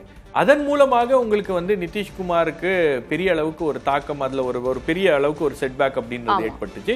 இந்த முறை நீங்க அமித்ஷாவுடைய கூட்டங்கள், உள்துறை அமைச்சர் அமித்ஷா பேசின மீட்டிங்ஸா இருக்கட்டும், இன்டர்னல் மீட்டிங்ஸா இருக்கட்டும், எல்லா இடங்கள்லயும் அவர் வந்து வலியுறுத்திய ஒரே விஷயம் என்னன்னா, அந்த ஓட் ஒட்டுமொத்தமாக கன்சாலிடேட், அந்த ஒரு இணக்கப்பாடு வந்திருக்கா இந்த முறை, என்டிஏ ஓட் கன்சாலிடேட் ஆகணும். நீங்க போன முறை எல்ஜேபி உடைய ஓட் வந்து தனியா நிதிஷ்குமாரை கட் பண்ணுச்சு. அந்த தவறை இந்த எலெக்ஷன்ல நாம செய்துவிடக் கூடாது. இந்த எலெக்ஷன்ல அந்த ஒட்டுமொத்த last time Chirag Paswan Trojan horse அப்படின்னு சொன்னாங்க. அவர் வந்து ஒரு பெரிய ஸ்பாயிலரா ப்ளே ஆயிட்டாரு. இந்த முறை ஒரு இணக்கப்பாடு வந்திருக்கு இல்ல, அதை கொண்டு வந்து ஓரளவுக்கு அதற்கான முயற்சிகள், ஓரளவுக்கு அதற்கான வேலைகள் அப்படின்றது நடந்திருக்கு அப்படின்னு பாக்குறேன். அதுதான் வந்து பிஜேபிக்கு ஒரு நம்பிக்கை கொடுக்கிறது. ரெண்டாவது உங்களுக்கு ஓட் டிரான்ஸ்பர் நடக்குதா இல்லையா அப்படின்றது அவங்களுக்கு ஃபர்ஸ்ட் ஃபேஸ்ல தெரிஞ்சிடும். உங்களுக்கு செகண்ட் ஃபேஸ்ல அவங்க அதை கரெக்ட் பண்ணுவாங்க. செகண்ட் ஃபேஸ்ல அதை கரெக்ட் பண்ணுவதற்கான ஒரு நடவடிக்கை அவங்க எடுப்பாங்க. ரெண்டாவது உங்களுக்கு பூத் மிஷினரி இருக்கு இல்லையா, அது ரொம்ப முக்கியமானது. அதை வந்து பிஜேபி பெரிய அளவுல இந்தியா முழுவதும் எல்லா மாநிலங்கள்லயும் ஒரு வெல் ஆயில்டு, தமிழ்நாடு தவிர ஒரு வெல் ஆயில்டு மிஷினரியா வந்திருக்கு. நீங்க பிஜேபிக்கு இணையா இங்க பூத் மிஷினரியை யார் கையில வச்சிருக்கான்னு பாத்தீங்கன்னா திமுக வச்சிருக்கு. திமுகவுடைய டெக்னிக்கல் டீம், டெக்னிக்கல் ரிசோர்சஸ், இந்த பூத் மிஷினரி, இதெல்லாம் நீங்க எஸ்ஐஆர்ல பார்க்கலாம். நீங்க கிராமத்துல எந்த கட்சி இருக்கோ இல்லையோ, திமுகவுடைய BLA 2 ஏஜென்ட் இருக்காரு. BLA 2 ஏஜென்ட்டோட அவங்க என்ன பண்றாங்க, BDA ஏஜென்ட்னு ஒன்று போட்டிருக்காங்க, டிஜிட்டல் ஏஜென்ட். அதுக்கப்புறம் BLC ஒன்று போட்டிருக்காங்க, பூத் கமிட்டின்னு ஒன்று போட்டிருக்காங்க. எல்லா மெம்பர்ஸும் கீழே இருந்து அதை பண்றாங்க. அப்போ அந்த அளவுக்கு ஒரு கட்டமைப்போட எல்லா விஷயங்களையும் எல்லா தேர்தல்களையும் பாஜக அணுகுகிறது அப்படின்னும் போது அதற்கான ரிசல்ட்ஸ் அவங்களுக்கு கிடைப்பதற்கு அதை உறுதி செய்வார்கள். ரிசல்ட்ஸ் கிடைக்குமா அப்படின்றத நீங்க கேட்டீங்க, இது நடக்குமா அப்படின்னு கேட்டீங்க, அதை சாத்தியப்படுத்துவார்கள். நீங்க எல்லா இடங்கள்லயும் பூத்ல சாத்தியப்படுத்துவார்கள். நமக்கு 100 ஓட்டு இந்த ஊர்ல இருந்து வரணும் அப்படின்னா அந்த 100 ஓட்டு வரணும். அந்த 100 ஓட்டுல 70 ஓட்டு வந்திருக்கு, 30 ஓட்டு வரல அப்படின்னா அந்த பூத் ஏஜென்ட்டை நோக்கி கேள்விகள் எழும். ஏன் அந்த 70 ஓட்டு வரல அப்படின்னு. உதாரணத்துக்கு கர்நாடகா எலெக்ஷன் நடக்கும்போது எனக்கு ஒரு காங்கிரஸ் தலைவர் தான் சொன்னாரு, ஒரு எலெக்ஷன்ல கர்நாடகால ஒரு தொகுதியில பிஜேபி ஜெயிக்குது, ஒரு பூத்ல உட்கார்ந்து இருக்காங்க. நீங்க ஏங்க ஜெயிக்க தானே போறீங்க, இந்த இடத்துல நீங்க தான் லீடிங்ல இருக்கீங்க, நீங்க ஏன் உட்கார்ந்து இருக்கீங்க அப்படின்னா, இல்ல சார் க்ளோஸ் ஆகுற வரைக்கும் எங்களை உட்கார சொல்லியிருக்காங்க பிஜேபி பூத் ஏஜென்ட்ஸ். ஏன்னா ஒரு ஓட்டு மிஸ் ஆனா கூட அதுக்கு நாங்க பதில் சொல்லணும். சோ அந்த அளவுக்கு வந்து அந்த மெஷினரியை வந்து டைட்டன் பண்ணி அந்த மெஷினரி அப்படியே முன்னிலை நிலவரங்களையும் பாத்திரலாம் திரு ஷபீர். அதுல இருந்து நீங்க என்ன இன்டர்பிரேட் பண்றீங்க, என்ன புரிஞ்சுக்கிறீங்க அப்படின்றதையும் நம்ம பேசலாம். தற்போது வரைக்கும் நமக்கு கிடைச்சிருக்கிற முன்னிலை நிலவரம் 89 இடங்கள்ல என்டிஏ முன்னிலை, 63 இடங்கள்ல மகாகத்பந்தன் கூட்டணி முன்னிலை, ஜன்சுராஜ் 4 தற்போது வரைக்கும், அதர்ஸ் 2 அப்படின்னு பார்க்கிறோம். அப்போ ஏறத்தாழ நம்ம தேர்தலுக்கு பிந்தைய கருத்து கணிப்புகள் எல்லாம் பார்த்தோம்னா ஒரு ஆவரேஜா 121 இருந்து 140 145 வரைக்கும் என்டிஏக்கு கொடுத்துருக்காங்க. மகாகத்பந்தனுக்கு 100 இருந்து 120 அந்த மாதிரி பார்க்கலாம். சிலர் 80 இருந்து 110 அப்படின்லாம் கொடுத்துருக்காங்க. இப்போ நான் ஆக்சிஸ் மை இந்தியாவோட பார்க்குறேன், 120 இருந்து 140 என்டிஏக்கு தந்திருக்காங்க. இப்போ ஏறத்தாழ அந்த மாதிரி ஒரு ட்ரெண்ட் தான் வரும், அதை நோக்கி தான் போய்கிட்டு இருக்கு அப்படின்னு புரிஞ்சுக்கலாமா? ஈவன் இட்ஸ் டூ ஏர்லி தான், இப்போ 8:45 தான் ஆகுது, ஆனாலும் அதுதான் ட்ரெண்டுன்னு புரிஞ்சுக்கலாமா? இல்ல நம்ம ஒரு 11 மணிக்கு தான் ஃபைனலா சொல்ல முடியும். 10-11 மணிக்கு தான் 4 ரவுண்ட் ஆன பிற்பாடு தாங்க, 4 ரவுண்ட் கவுண்டிங் அப்புறம் தான் அது வந்து ட்ரெண்ட் தெரிய ஆரம்பிக்கும். தற்போது இருக்கக்கூடிய ட்ரெண்ட்ல இருந்து நீங்க என்ன புரிஞ்சுக்கிறீங்க? இந்த நம்பர்ஸே முதல்ல இருக்கும்போது பிஜேபி என்டிஏவுடைய நம்பர்ஸ் ஏறிட்டே இருந்துச்சு, கொஞ்சம் ஓரளவுக்கு இந்தியா கூட்டணியோடைய நம்பர் சேச்சுரேட்டடா இருந்துச்சு, பெரிய அளவுல ஒரு சேஞ்ச் அப்படின்னு இல்ல. பட் ஓரளவுக்கு அவங்களும் மேனேஜ் பண்றாங்க. இது ஒரு க்ளோஸ் எலெக்ஷனா இருந்துச்சுன்னா என்ன அப்படின்றது, நீங்க வந்து விக்டரி மார்ஜின் வந்து ஒரு ஃபியூ ஹண்ட்ரட் ஓட்ஸ்ல வருது அப்படின்னும் போது அந்த ஓட்லாம் வந்து அவ்வளவு ஈஸியா அந்த வெற்றி தோல்வி எல்லாம் வந்து ஒரு எக்ஸிட் போல் நம்ம கடந்த முறை எடுத்துக்காட்டே தானே, வெறும் 12,000 ஓட்டு தானே, ஒரு எக்ஸிட் போல் கேப்சர் பண்ணுமா, அவ்வளவு துல்லியமாக ஒரு எக்ஸிட் போல் கேப்சர் பண்ணுமா அப்படின்றது ஒரு மிகப்பெரிய கேள்வி. எனக்கு எக்ஸிட் போல்ஸ் பத்தி இருக்கக்கூடிய டவுட்ஸ் எனக்கு இருக்கு. ஏன்னா பொதுவா என்ன சொல்லுவாங்கன்னா ஒப்பீனியன் போல்ஸ் மே கோ ராங், எக்ஸிட் போல்ஸ் வந்து கொஞ்சம் சயின்டிபிக் மெத்தடோட அவங்க பண்ணுவாங்க, எக்ஸிட் போல்ஸ்லாம் கொஞ்சம் அக்யூரேட்டா இருக்கும் அப்படின்னு. அதெல்லாம் ஸ்ரீராம் சார் மே அக்ரி. ஒரு 20 வருஷத்துக்கு முன்னாடி வேணா அப்படி இருக்கலாம், ஒரு 15 வருஷத்துக்கு முன்னாடி வேணா அப்படி இருக்கலாம். பட் இப்போ நிறைய எக்ஸிட் போல்ஸ் வந்து ஃபெயில் ஆயிருக்கு, நிறைய எக்ஸிட் போல்ஸ் வந்து தவறான முடிவுகளை ப்ரொஜெக்ட் பண்ணியிருக்கு. உதாரணத்துக்கு கர்நாடகாவே அப்படி இருந்திருக்கு, போன வாட்டி பீகாரை ப்ரொஜெக்ட் பண்ண எக்ஸிட் போல்ஸ் வந்து தவறாக போயிருக்கிறது. அப்போ எக்ஸிட் போல்ஸ் வந்து அந்த ட்ரெஜெக்டரியிலேயே இது வருதா அப்படின்றது இல்லை, ஏதோ ஒரு கட்சி ஜெயிக்கும். ஆனா இந்த எக்ஸிட் போல்ஸ்ல எனக்கு தெரிஞ்ச எல்லா எக்ஸிட் போல்ஸும் வந்து பிஜேபிக்கு ஒரு எட்ஜ் கொடுத்துருக்காங்க. Maybe if this is a close election, என்னை பொறுத்த வரைக்கும் அது ஒரு ரொம்ப க்ளோஸ் எலெக்ஷன் அப்படின்னு தான் நான் ஆரம்பத்துல இருந்து பேசிட்டு இருக்கேன். அப்போ இந்த எலெக்ஷன்ல அந்த விக்டரி மார்ஜின் வந்து நேரோ ஆயிருச்சு, ரொம்ப ஒரு க்ளோஸா ஒரு தேர்தல் போயிட்டு இருக்கு அப்படின்னும் போது it may be anybody's game அப்படின்ற மாதிரி கூட நம்ம பார்க்கலாம். எல்லாமே இஃப்ஸ் அண்ட் பட்ஸோட தான் நம்ம பேச முடியும். திரு ஸ்ரீராம், அவர் ஷபீர் சொன்னதுல இருந்து தான் நான் கேட்க விரும்புறேன். ரொம்ப க்ளோஸ் காலா இருக்கலாம், எக்ஸிட் போல்ஸ் மே கோ ராங் அப்படின்னு கூட இருக்கலாம். இப்போ யூபி அதுல எல்லாம் நம்ம பார்த்தோம்னா கடந்த முறை ஒரு எக்ஸிட் போல்ஸ் ஒரு ரிசல்ட் இருந்துச்சு, நான் பார்லிமெண்ட் எலெக்ஷன் சொல்றேன், ஆனா நமக்கு வந்த ரிசல்ட் நிறைய வேற மாதிரி இருந்தது. கொஞ்சம் தயங்குவாங்களோ இப்போ பீகார் மாதிரி மாநிலங்கள்ல அவங்க பெருமையா ஆமா நாங்க இதுக்கு ஓட் பண்ணோம் அப்படின்னு சொல்லி அந்த எக்ஸிட் போல்ஸ் எடுத்திருப்பாங்களா, இல்ல மகளிர் அவங்களுடைய வாக்குகள் அவங்க வெளியில சொல்றதுக்கான ஒரு தயக்கம் இருக்குமா? அதை நான் அந்த எக்ஸிட் போல்ஸ்ல இருந்து ஒரிஜினல் ரிசல்ட்ஸ் அதை புரிஞ்சுக்க விரும்புறேன். ஓகே, ஜெனரலா எக்ஸிட் போல் நீங்க அந்த நம்பரை விட அந்த ட்ரெண்டை தான் நான் பார்ப்பேன். வெதர் அந்த ட்ரெண்ட் கரெக்டா இருக்கா அப்படிதான் நான் பார்ப்பேன். ஓரளவுக்கு அது வந்து கண்டிப்பா ஒரு இதுவா கொடுக்கும். சில எக்ஸிட் போல்ஸ் ஒரு மேண்டேட்டோட பப்ளிஷ் பண்ணுவாங்க, அதை விட்டுருவோம். பட் ஜென்ரலாக ஒரு ட்ரெண்டு கரெக்டாக இருக்கும். ரெண்டாவது, பீகார் போன்ற மாநிலங்களில் மக்கள் வந்து தங்களுடைய ஒப்பீனியனை சொல்கிறதுக்கு பயந்ததே கிடையாது. ஓகே, அதுவும் இன்க்ளூடிங் இந்த இபிசி ஷெட்யூல் கேஸ்ட் இவர்கள்லாம் வந்து தமிழ்நாட்டிலலாம் நீங்கள் போயிட்டு நீங்கள் வந்து பட்டியலினத்தவர்கள்லாம் கேட்டிங்கன்னா சரி வேண்டாமே அப்படின்னு ஒதுங்குவாங்க. ஏன்னா அவங்க வந்து ஊரில் கட்டுப்பாடு பெருசாக இருக்கும் அப்படின்னா. அங்கெல்லாம் அதெல்லாம் கிடையாது. அவங்க ரொம்ப ப்ரைடோட அதை சொல்லுவாங்க அப்படின்னு கேள்விப்பட்டேன். பீகார்லலாம் வந்து நான் இவனுக்கு தாங்க ஓட்டு போட்டேன் அப்படின்னு ரொம்ப இதுவாகவே சொல்லுவாங்க, தைரியமாக சொல்லுவாங்க. அதனால் வந்து எக்ஸிட் போலை பொறுத்த வரைக்கும் பீகார் போன்ற இடங்களில் உங்களுக்கு மக்கள் வந்து ஓப்பனாக இருப்பாங்க. அதில் ஒரு மாற்று கருத்தில் ஒரு ட்ரெண்டை காமிக்கும் அந்த ஒரு எக்ஸிட் போல் வந்து எந்த விதத்தில் இருக்குன்னு. அது நீங்கள் வந்து அந்த எக்ஸிட் போலை உண்டு எடுக்கக்கூடாது. மற்ற ஒப்பீனியன் போல்ஸ்லேருந்து ஆரம்பித்து அந்த மாநிலங்கள் எந்த விதமான ஒரு 6 மாதங்களுக்கு என்ன நடவடிக்கை நடந்துட்டுருக்கு அப்படிங்கிற ஒரு விதத்தில் நீங்கள் பார்த்துட்டு வரும்போது உங்களுக்கு கிட்டத்தட்ட அந்த ஒரு ட்ரெண்டு கரெக்டாக இருக்கான்னு தான் பார்க்க முடியும். அதனால தான் ஃபைனல் நம்பர் எப்போதுமே வந்து கிவ் ஆர் டேக் ஒரு 20 சீட்டு கிட்டத்தட்ட ஒரு வேரியேஷன்ஸில் கொடுப்பாங்க. ஏன்னா வந்து உங்களுக்கு அது ரொம்ப துல்லியமாக கருத்து கணிக்கிறது. ப்ளஸ் ஆர் மைனஸ் ஒரு 5% எப்போதுமே தான் அப்படி தான் இருக்கும். அதனால் அந்த ஒரு ட்ரெண்டு தான் நான் பார்க்குறேன். அந்த ட்ரெண்டில் பார்க்கும்போது தான் அதுக்கப்புறம் ஆவரேஜ் எடுத்து போட்டு இது கிட்டத்தட்ட ஒரு 130 சீட்டு 135 சீட்டு நம்ம பேசுவது வந்து ஒரு இதுவாக இருக்கும். ஆனால் நீங்கள் வந்து பீகாரில் வந்து முக்கியமாக நம்ம பார்க்க வேண்டியது என்னென்னா சில இது மாதிரி இதுக்கு ஒரு சில இதெல்லாம் இருக்குது, ஒரு நுவான்சஸ் இருக்குது. பெல்வெதர் சீட்ஸ்ன்ட்டு கிட்டத்தட்ட ஒரு 9 பெல்வெதர் சீட் இருக்குது. அந்த 9 பெல்வெதர் சீட்டில் ஒரு 7 வரைக்கும் யார் வின் பண்ணுறாங்களோ அவங்க தான் ஆட்சி அமைப்பார்கள் அப்படிங்கிற மாதிரி. அதுலேயும் பார்த்தீங்கன்னா கிட்டத்தட்ட வந்து ஒரு 7 சீட்டு வந்து கிட்டத்தட்ட 5 சீட்டுக்கு வந்து பிஜேபிக்கும் 2 சீட்டுக்கு வந்து ஜேடிஎஸ்க்கும் ஜேடியுக்கும் 1 ஆர்ஜேடி 1 வந்து இவங்களுக்கு அதர்ஸ்க்கு போகுது.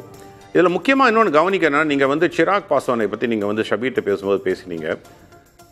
சிராக் பாஸ்வான் மாஞ்சி இருவருமே இந்த கூட்டணியில் ஒன்றா இணைஞ்சு வேலை செஞ்சுருக்காங்க. அந்த ஈக்குவல் ரெப்ரசன்டேஷனோட இந்த சென்ஸ் அவங்களுக்கு உண்டான அங்கீகாரத்தையும் மரியாதையும் கொடுக்கப்பட்டு அதே ஈக்குவலண்ட்டாக அந்த பக்கத்தில் பார்த்தீங்கன்னா இல்லை.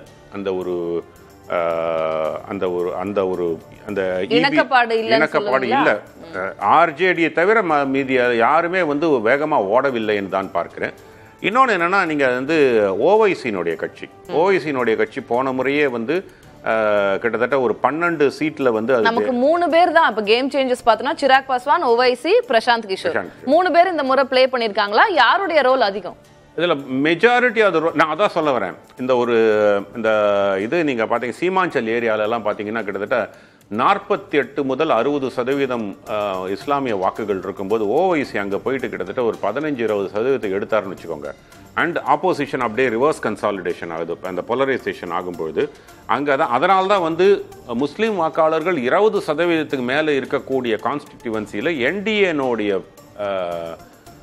ஒரு லீடு வந்து பெருசாக இருக்குது அப்படின்னு பார்க்குறது வந்து அந்த ரிவர்ஸ் கவுண்டர் போலரைசேஷன் மிகப்பெரிய அங்கே ஓவைசி மிகப்பெரிய தாக்கத்தை மகாகடபந்தனுக்கு ஏற்படுத்துகிறார். சிராக் பாஸ்வானை பொறுத்த வரைக்கும் அவர் வந்து ஆட் பண்ணுறாருங்க. ஸோ ஒரு பக்கம் ஓவைசி நெகேட் பண்ணுறாரு, அதாவது விச் இஸ் அகைன் என்டிஏக்கு சாதகமாக.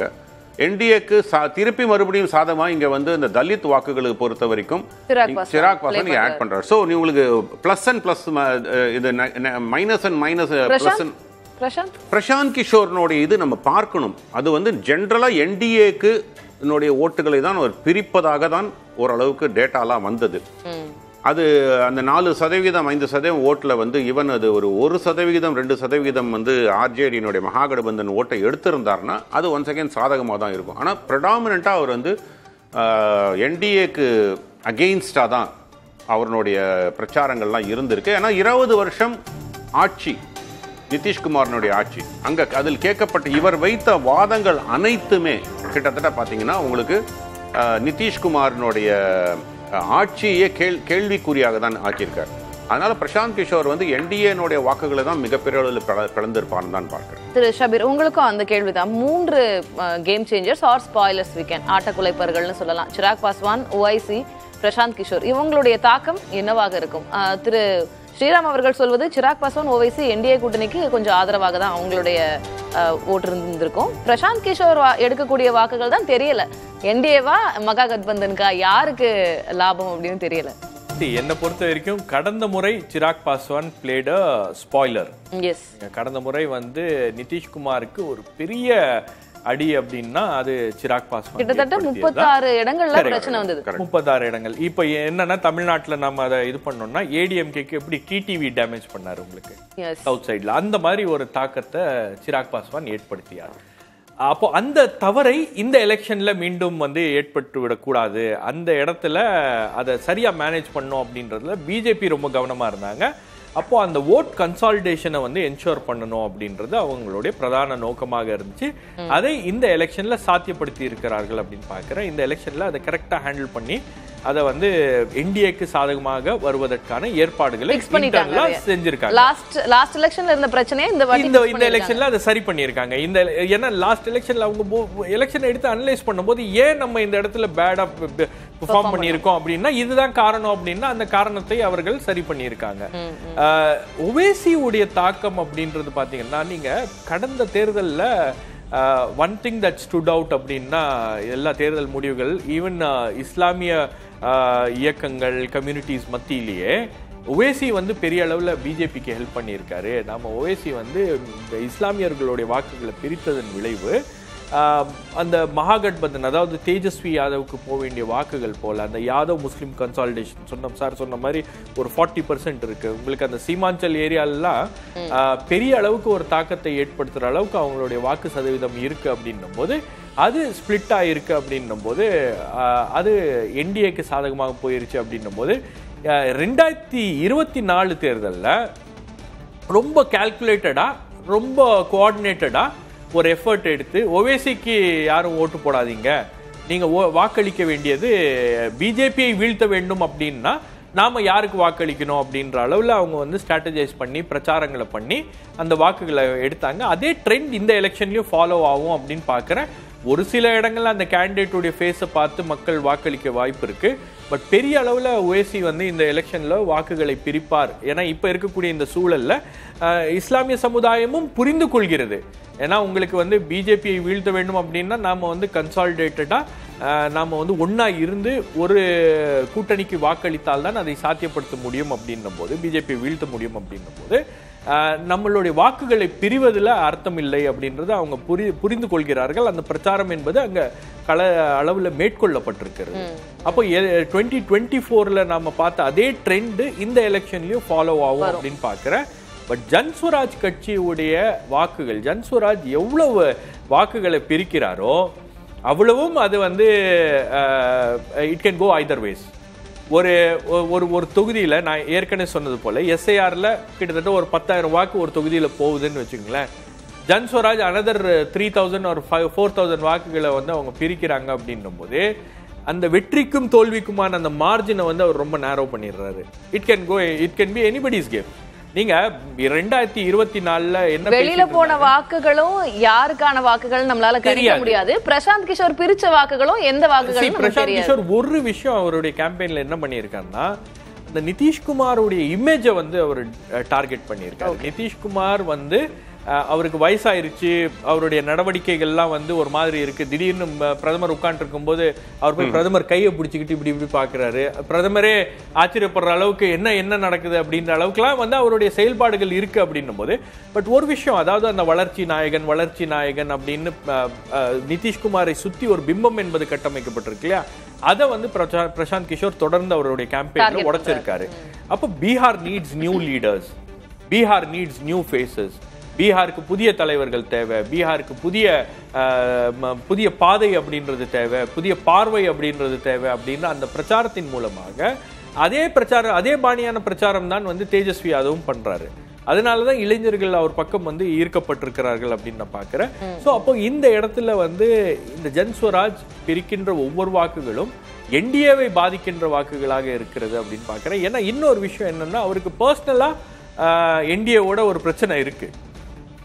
அவர் தான் வந்து பிரதமர் மோடிக்காக 2014 கேம்பெயின் பண்ணி அவரை பிரதமர் ஆக்கின ஒரு ஸ்ட்ராட்டஜிஸ்ட். அதுக்கப்புறம் அவரை வந்து பல இடங்கள்ல காம்பன்சேட் பண்ணணும்னு பாக்குறாங்க. ஜேடியூல கொண்டு போய் அவரை வந்து துணைத் தலைவராக ஜேடியூல அவர் இருந்தாரு, பிரசாந்த் கிஷோர் இருந்தாரு. அப்போ அந்த இடத்துல இருந்து அவர் வந்து வெளியேற்றப்பட்டிருக்கிறார் அப்படின்னும் போது he has an axe to grind. அப்போ அந்த இடத்துல தான் வந்து பிரசாந்த் கிஷோர் ஆப்ரேட் பண்றாரு. ஸோ ஸோ அவருடைய வேலையே வந்து முன்பகை சொல்றீங்களா? ஒரு மோட்டிவ் இருக்குல்ல, அவருக்கு ஒரு மோட்டிவ் இருக்கு இல்லையா?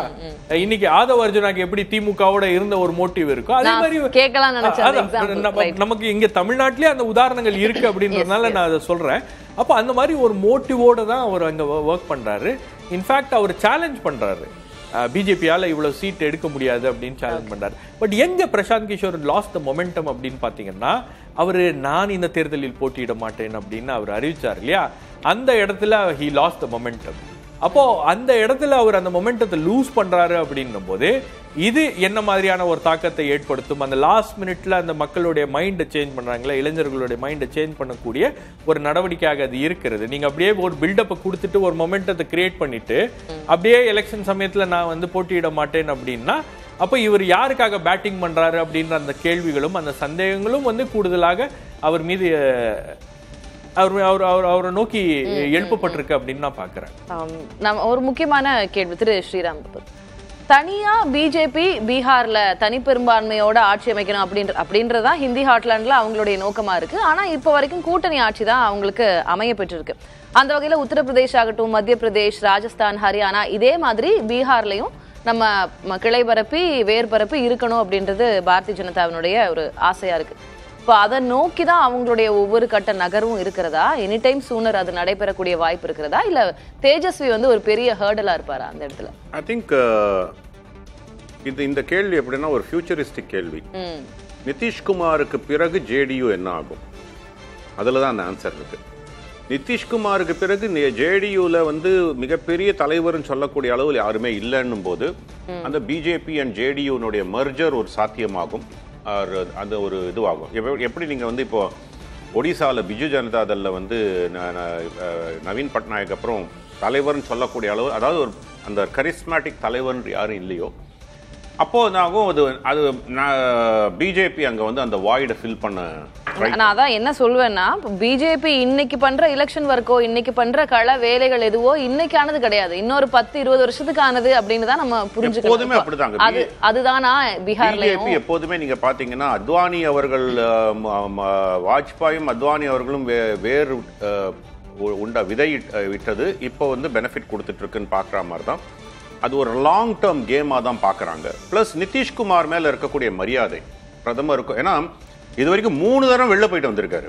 நீங்க ஆக்சுவலா பாத்தீங்கன்னா லாஸ்ட் ஒரு 5-6-8 இயர்ஸ்ல 3 தடவை நிதிஷ்குமார் வெளில போயிட்டு உள்ள வந்திருக்காரு என்டிஏக்குள்ள. ஒரு தடமும் ஒரு ப்ராமிஸ் வந்தது. இன்ஃபேக்ட் 2024க்கு முன்னாடி ஒரு நொடி ஸ்ரீராம் மன்னிக்கணும், ஏன்னா நம்ம 123 என்டிஏ முன்னிலை அப்படின்றத பாக்குறோம். 122 இருந்தா அது அந்த மேஜிக் நம்பர் அட்டைன் பண்ணிட்டாங்க அப்படின்னு அர்த்தம். அந்த வகையில இப்ப முன்னிலை நிலவரத்துல என்டிஏ 123 அப்படின்னு வந்திருக்குது. இந்தியா கூட்டணி 80 இடங்கள், ஜன்சுராஜ் 5 அப்படிங்கும்போது கிட்டத்தட்ட ஆட்சி அமைப்பதற்கு தேவையான இடங்கள்ல, அதற்கும் மேற்பட்ட இடங்கள்ல என்டிஏ கூட்டணி முன்னிலை. அப்படி அந்த பிரேக் த்ரூ வந்ததுனால நான் இப்போ அதை ஹைலைட் பண்றேன். நம்ம அது ஒரு முறை பார்த்துடலாம், பார்த்துட்டு நம்ம தொடர்ந்து பேசலாம். தற்போது வந்திருக்கக்கூடிய பீகார் முன்னிலை நிலவரங்கள்: என்டிஏ கூட்டணி 123 தொகுதிகளில் முன்னிலை, இந்தியா கூட்டணி 80 இடங்களில் முன்னிலை, பிற 5 அப்படின்றத பார்க்கிறோம். 243 தொகுதிகள் இருக்கக்கூடிய பீகார் சட்டப்பேரவை தேர்தல் முடிவுகளை பார்த்து கொண்டிருக்கிறோம். 122 இடங்கள் வெற்றி பெற்றால் அந்த கூட்டணி ஆட்சி அமைக்கும். அந்த வகையில தற்போது என்டிஏ கூட்டணி 123 இடங்கள்ல முன்னிலை பெற்றிருக்கிறது. இந்தியா கூட்டணி 80 இடங்கள், ஜன்சுராஜ் 5, மற்றவை 7 அப்படின்றத பார்க்கிறோம். திரு ஸ்ரீராம், நீங்க தொடரலாம். ஸோ அந்த நிதிஷ்குமார் அவர்களுக்கு பிற்பாடு என்ன நடக்கும் அப்படிங்கிறது தான் அங்கே ஒரு முக்கியமான பாயிண்டாக இருக்கு. ஸோ பிஜேபியினுடைய கேம் பிளான் ஒரு long term game plan, plus அவர் மேலே இருக்கக்கூடிய மரியாதை. 3 முறை வெளில போயிட்டு வந்தார். 2024 நான் தான் சொல்ல ஆரம்பிச்சேன். 2024க்கு முன்னாடி அவர் வந்து தேசிய ஜனநாயக கூட்டணி விட்டு வெளில போனார். அவர் தான் இந்த இண்டி அலையன்ஸ் என்பதை உருவாக்குவதற்கு காரியகர்த்தா. பாட்னால தான் ஃபர்ஸ்ட் மீட்டிங் நடந்தது. அதில் அவர் ஓகே, ஆனா அவரே மறுபடியும் 180 டிகிரி ஆப்போசிட்ல அவருக்கு கொடுக்கப்பட்ட ப்ராமிஸ் நீங்க தான் வந்து பிரைம் மினிஸ்டரியல் கேண்டிடேட்டா இருப்பீங்கன்ட்டு. கடைசியில் இந்த அலையன்ஸினுடைய பேர் என்ன வைக்கணும்ன்றதே வந்து இவர்கிட்ட சொல்லாம அவங்க யூனிலேட்டரலா காங்கிரஸ் வந்து அனௌன்ஸ் பண்ணாங்க. அதனால சொல்றேன், பல இடங்கள்ல காங்கிரஸ்னுடைய என்டைட்டில்மெண்ட் மென்டாலிட்டி மற்ற கூட்டணி கட்சிகளுடைய இதை வந்து தாக்கத்தை அது வந்து குறைச்சிட்டு இருக்கு. அவர்கள் என்ன ஒரு தாக்கத்தை ஏற்படுத்துவார்களோ அது பாதிக்கிறது வந்து காங்கிரஸ் தான் மெயின் பார்ட்டியா இருக்காங்க. தமிழ்நாட்டில் ஒண்டிதான் அது ஒரு சின்ன சேஞ்ச். ஏன்னா ஸ்டாலினுக்கும் தெரியும் காங்கிரஸ் இல்லைன்னா வின் பண்ண முடியாதுன்ட்டு. அந்த ஒரே ஒரு அட்வான்டேஜ் ஒண்டி தான் காங்கிரஸும் திமுகவும் ஒன்னா இருப்பதற்குண்டான ஒரு பெரிய விஷயமா இருக்கு. மற்ற இடங்கள்ல கூட்டணி கட்சிகள், அதுவும் இந்த ரீஜனல் கூட்டணி கட்சிகள் காங்கிரஸை ஒரு சுமையாக தான் பார்க்கிறாங்க. மற்ற எல்லா இடங்கள்லயும் மகாராஷ்டிரா தவிர்த்து, மகாராஷ்டிரால ஒரு ஈக்குவல் பிரசன்ஸ் இருக்கு. சரத் பவாருக்கும் சரி, காங்கிரஸுக்கும் சரி, அண்ட் உத்தவ் தாக்கரேக்கும் சரி ஒரு பெரிய ஈக்குவல் பிரசன்ஸ் இருக்கு. மற்ற இடங்கள் எல்லாத்துலயுமே வந்து இந்த கூட்டணியோடு செல்லும்போது அவர் வந்து காங்கிரஸ் வந்து ஒரு சுமையாக தான் பார்க்கிறாங்க. ஸோ இங்கே இந்த ரிசல்ட்டை பொறுத்த வரைக்கும் அதனால தான் வந்து நிதிஷ் நிறைய பேர் சொன்னாங்க பீகாரில் தோற்றுவிட்டால் மத்தியில் ஆட்சி கவிழாது. ஏன்னா பீகாரில் தோற்றுட்டா இன்னும் ஸ்ட்ராங்காக தான் இருப்பாங்க. ஏன்னா நிதிஷ்குமாரை சார்ந்த ஜேடியூஓ சிராக் பாஸ்வான் போன்றவரோ மத்திய அரசாங்கத்தில் பங்கு வகிக்கிறோன்றனாலே வெளில வர மாட்டாங்க. அதனால் அந்த சப்போஸ் பீகார் அரசாங்கம் விழுந்திருந்தால் என்டிஏக்கு வராமல் இருக்கும் பட்சத்தில் இன்ஃபேக்ட் சென்டரில் ஆட்சி இன்னும் ஸ்ட்ராங்காக தான் அமையும். மற்ற இடங்களில் அடுத்த வரக்கூடிய 5 எலெக்ஷனில் ஒரு நேரேட்டிவ் செட்டிங்க்கு யூஸ் ஆகுமே தவிர, ஏன்னா அடுத்து வரக்கூடிய 5 மாநில தேர்தலில் புது நேரேட்டிவ் இருக்கு. ஏன்னா UP is the gate to டெல்லின்னு சொல்லுவாங்க. அதுக்கு பிறகு யூபிக்கு அப்புறமா பீகாரை தான் அப்படி பாக்குறாங்க அப்படின்னு சொல்லுவாங்க. பீகார்ல இந்த மாதிரி இருந்ததுன்னா ஆட்சி மாற்றம் நிகழ்வதற்கான வாய்ப்பு இருக்குன்னு சொல்லுவாங்க. ஆனா நீங்க அது மாறாது ஏன்னா வச்சுக்கோங்க. ஏன்னா நீங்க இது வந்து ஒரு மைனாரிட்டி பார்ட்னரா தான் இருக்காங்க. சரி, சப்போஸ் ஜேடியு வெளில போறதுனால ஆட்சி கவிழுமானா இல்ல. ஏன்னா சந்திரபாபு நாயுடுன்னு ஸ்ட்ராங்கா தான் இருக்காங்க. அதனால வந்து அந்த நம்பர்ஸை மாத்தக்கூடிய இடத்துல இருந்ததுன்னா நீங்க சொல்ற பாசிபிலிட்டி இருக்கு. ஏன்னா இவருக்கு ஒரு பிரைம் மினிஸ்டரியல் கேண்டிடேட் தர நீங்க வாங்கன்னு சொல்லிட்டு கூப்பிடலாம் நிதிஷ்குமாரை. அதனால அந்த சாத்தியக்கூறு இல்ல. ஆனா அதனால இவர் வந்து சென்ட்ரல்ல தான் இருப்பாங்க. அதனால தான் நான் வந்து இந்த தீசிஸை நான் டீபங்க் பண்ணிட்டு இருக்கேன். ஒரு நொடி நம்ம அண்மை நிலவரம் என்ன அப்படின்றத பார்த்துக்கலாம். என்டிஏ கூட்டணி 125 தொகுதிகள்ல முன்னிலை. அதுல பாஜக போட்டியிட்ட 101 தொகுதிகள்ல 71 தொகுதிகள்ல முன்னிலை. எல்ஜேபி 28ல ஒரு இடத்துல தான் முன்னிலை.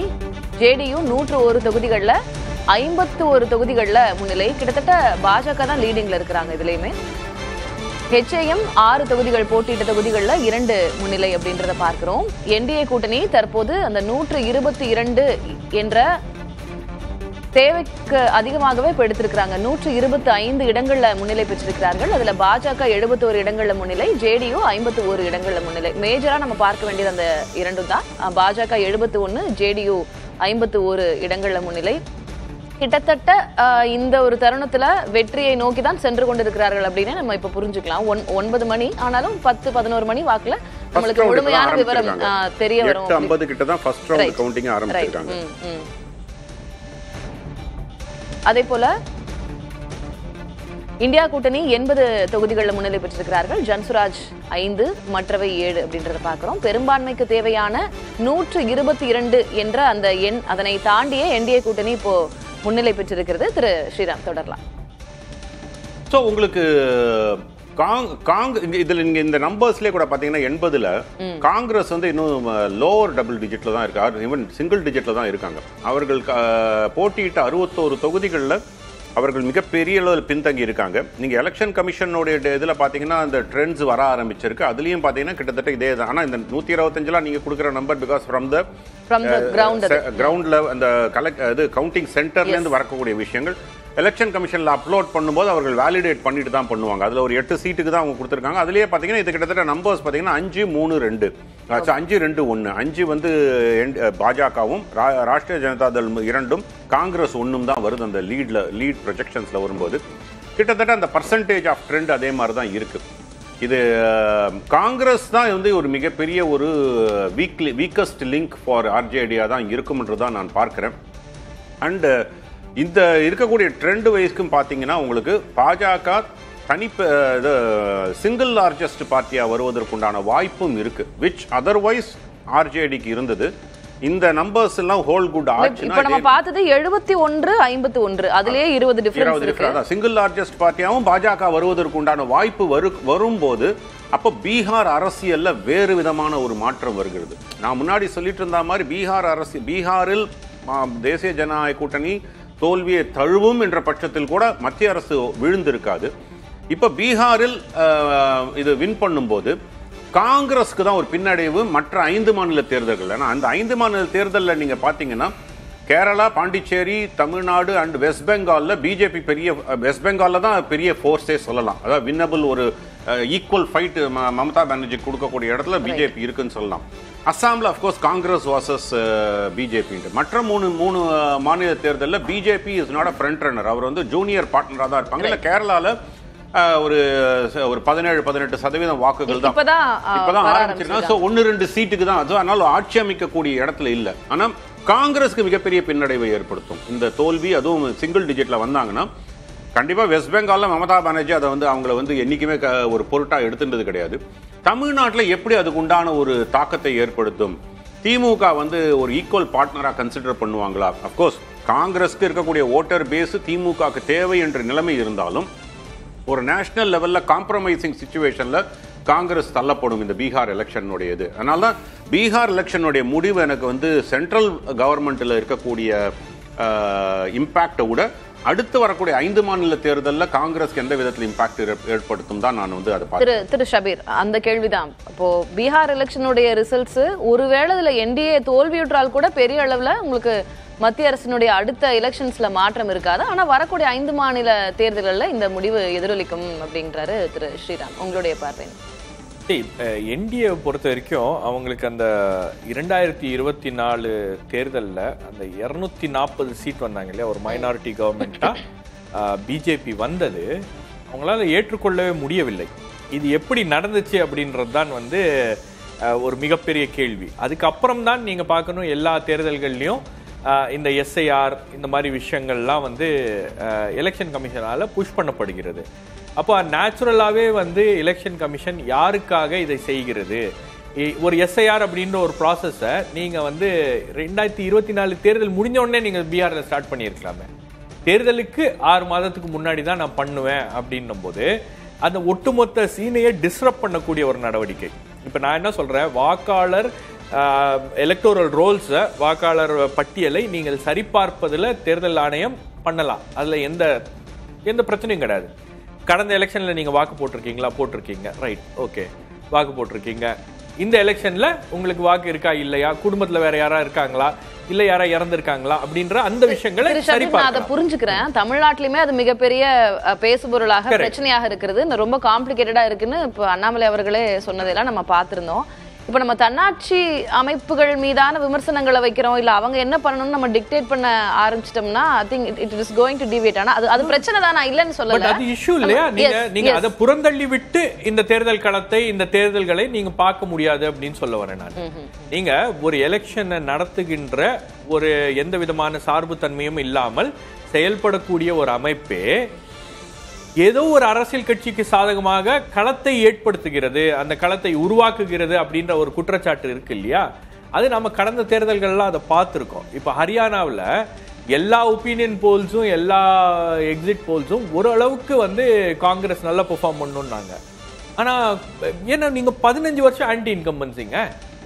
ஹரியானால வந்து ஆட்சி வந்து பயங்கரமா நல்ல காங்கிரஸ் ஒரு இடத்துல வெற்றி பெறுகிறது, ஒரு மாநிலத்தை வெற்றி பெறுகிறது அப்படின்னா அந்த இடத்துல எதுவும் விமர்சனங்கள் அந்த இடத்துலயும் அந்த விமர்சனங்கள் இருக்கு. பட் காங்கிரஸ் வந்து ஆர்கனைசேஷனல் ஸ்ட்ரென்த்ல அந்த இடங்கள்ல வின் பண்ணுது. இப்போ உதாரணத்துக்கு நீங்க கர்நாடகா எடுத்துக்கோங்க, they had a better strategy. அவங்களுக்கு ஆர்கனைசேஷனல் ஸ்ட்ரென்த் இருக்கு. நான் அதை உள்வாங்கிக்கிறேன். It's up for a debate. But நான் இன்னைக்கு கொஞ்சம் இன்னும் பீகார் சென்ட்ரிக்கா வந்துடலாம் அப்படின்னு யோசிக்கிறேன். இந்த பீகார் தேர்தலையும் வந்து உங்களுக்கு இந்த களம் இருக்கு இல்லையா, இந்த களத்தை எப்படி தனக்கு சாதகமாக பயன்படுத்திக்கிறது அப்படின்றதுல என்டிஏ வந்து ஹேஸ் a better strategy. அதுதான் வந்து அங்க ரிசல்ட்ஸ் காமிக்குது, நம்பர்ஸ் காமிக்குது. இப்ப போன தடவை 75 சீட்ஸா போன தடவை, அப்ப கிட்டத்தட்ட அதே ஸ்ட்ரைக் ரேட்ல தான் அவங்க இருக்காங்க. இப்ப இந்த முன்னிலை நிலவரங்களை வச்சு பார்க்கும்போது ஜேடியூடைய பெர்ஃபார்மன்ஸ் வந்து கடந்த முறையை விட இந்த முறை நல்லா இருக்கு அப்படின்னு. அப்போ ஏதோ ஒரு இடத்துல ஒரு கோஹஷன் இருக்கு, ஏதோ ஒரு இடத்துல அவங்களுடைய கோஆர்டினேட்டட் இணைந்து செயல்பட்டது இந்த ரிசல்ட்ஸ்ல பிரதிபலிக்குது அப்படின்ற. பட் ஸ்டில் உங்களுக்கு வந்து எலெக்ஷன்ஸ் வந்து இன்னும் இது முன்னணி நிலவரங்கள் அப்படின்னும் போது இதுல ஏதாச்சும் மாற்றங்கள் இருக்குமா அப்படின்றத பார்க்கணும். ஏன்னா 2024ல நீங்க யார் எக்ஸ்பெக்ட் பண்ணா பிரதமர் நரேந்திர மோடி வில் ட்ரெயில் இன் வாரணாசி, அவரே பின்தங்கிட்டார் இல்லையா வாரணாசியில ஒரு 2 ரவுண்ட்ல முடிவுகள் எல்லாம் ரொம்ப ஆச்சரியமாவே இருந்தது. ஒரு 2 ரவுண்ட்ல வந்து பின்தங்கிட்டாரு. இன்னொரு முக்கியமான விஷயம் இதுல நான் ஏற்கனவே பேசினது போல, அதாவது காங்கிரஸ் கட்சி ஆர்ஜேடிக்கு எந்த அளவுக்கு வலு சேர்க்க வேண்டுமோ அவங்களுடைய பிரச்சாரத்துக்கு வலு சேர்க்கல. இதுல ஒரே ஒரு விஷயம் அவங்க பண்ணது என்னன்னா, தேஜஸ்வி யாதவ் அவர்களை முதலமைச்சர் வேட்பாளராக அறிவித்தது. அது ஒரு ஸ்ட்ராட்டஜி. ஏதோ ஒரு இடத்துல கொஞ்சம் கூடுதலாக ஸ்ரீராம் அவர்கள் தொடர்ந்து சொன்னது, அவர் வந்ததுல இருந்து எனக்கு தெரிஞ்ச ஒரு 5 முறை சொல்லியிருப்பாரு, இதுல காங்கிரஸ் தான் தேஜஸ்விய ஆர்ஜேடிய புடிச்சு கீழே இழுத்ததே அவங்க தான். அவர் அந்த point he wanted to make that point and he made. சொல்லுங்க. அதுதான் சொல்றேன் நான். அந்த பாயிண்ட் உங்களுக்கு யூபிலயும் அதான் நடந்துச்சு, பீகார்லயும் அதான் நடக்கிறது. பட் இந்த எலெக்ஷன்ல ஏதோ ஒரு இடத்துல தேஜஸ்வி யாதவை முதலமைச்சர் வேட்பாளராக முன்னிறுத்தியது அது வேண்டா வெறுப்புல கூட காங்கிரஸ் கட்சி செய்திருக்கிறது. அப்படின்னா காங்கிரஸ் கட்சியில பல பேர் அதை விரும்பல, பட் அதை செய்தார்கள். செய்ய வேண்டிய ஒரு கட்டாயம் என்பது ஏற்பட்டுச்சு. ஏன்னா உங்களுக்கு கிரவுண்ட் சிச்சுவேஷன் வந்து இளைஞர்களுடைய பார்வை என்பது தேஜஸ்வி பக்கம் இருக்கிறது அப்படின்னும் போது அதை நம்ம வந்து கேபிட்டலைஸ் பண்ணலாம் அப்படின்ற ஒரு ஸ்ட்ராட்டஜியை முன்னெடுத்தாங்க. அது எந்த அளவுக்கு அவங்களுக்கு பலனளிக்கிறது அப்படின்னு பார்க்கணும். பட் பொதுவாக களத்தில் இருந்து பார்த்தவர்கள் அவங்க என்ன சொல்றாங்கன்னா, ஆர்ஜேடி சிங்கிள் லார்ஜஸ்ட் பார்ட்டியா எமர்ஜ் ஆகிறதுக்கான வாய்ப்புகள் அதிகமாக இருக்கிறது அப்படின்றாங்க. ஆட்சி அமைப்பது இப்போ இதுல நீங்க பார்க்கணும், பிஜேபி கடந்த முறை 75 சீட் வந்ததுக்கு பிறகு கூட 43 சீட் வச்சிருந்த நிதிஷ்குமார் அவர்களை முதலமைச்சராக இருப்பதற்கு அலோவ் பண்ணாங்க. இந்த முறையும் அதே பேட்டர்னை ஃபாலோ பண்ணுவாங்களா அப்படின்றது ஒரு மிகப்பெரிய கேள்வி. நீங்க ஏன் நான் வந்து கடந்த நாடாளுமன்ற தேர்தலை பத்தி பேசினேன் அப்படின்னா, கடந்த நாடாளுமன்ற தேர்தலில் 240 அப்படின்ற இலக்குக்கு பிஜேபி தள்ளப்படல அப்படின்னா, நிதிஷ்குமார் தயவுல ஒன்றிய அரசாங்கத்துடைய ஆட்சி இல்லாம இருந்துச்சு அப்படின்னா அவங்களுடைய ஒட்டுமொத்த பீகார் ஸ்ட்ராட்டஜி டிஃபரெண்டா இருந்திருக்கும். பீகார்ல இன்னும் என்டிஏ அக்ரெசிவா போயிருக்கும்.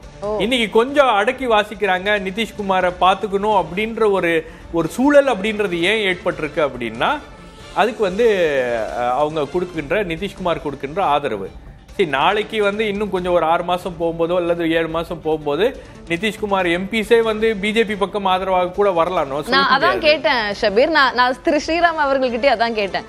பீகாரும் அவங்களுக்கு ஒரு பாயிண்ட் ஆஃப் இம்பார்ட்டன்ஸா தான் இருக்கு பிஜேபிக்கு. அவங்களுக்கு ஹரியானா மாதிரி, ராஜஸ்தான் மாதிரி, உத்தரப்பிரதேஷ் மாதிரி, மத்திய பிரதேஷ் மாதிரி அடுத்து பீகார் வேணும் அப்படின்ற எண்ணம் நிச்சயமா இருக்கும். அதை நோக்கி காய்களை நகர்த்துவாங்க தானே? கண்டிப்பா கண்டிப்பா.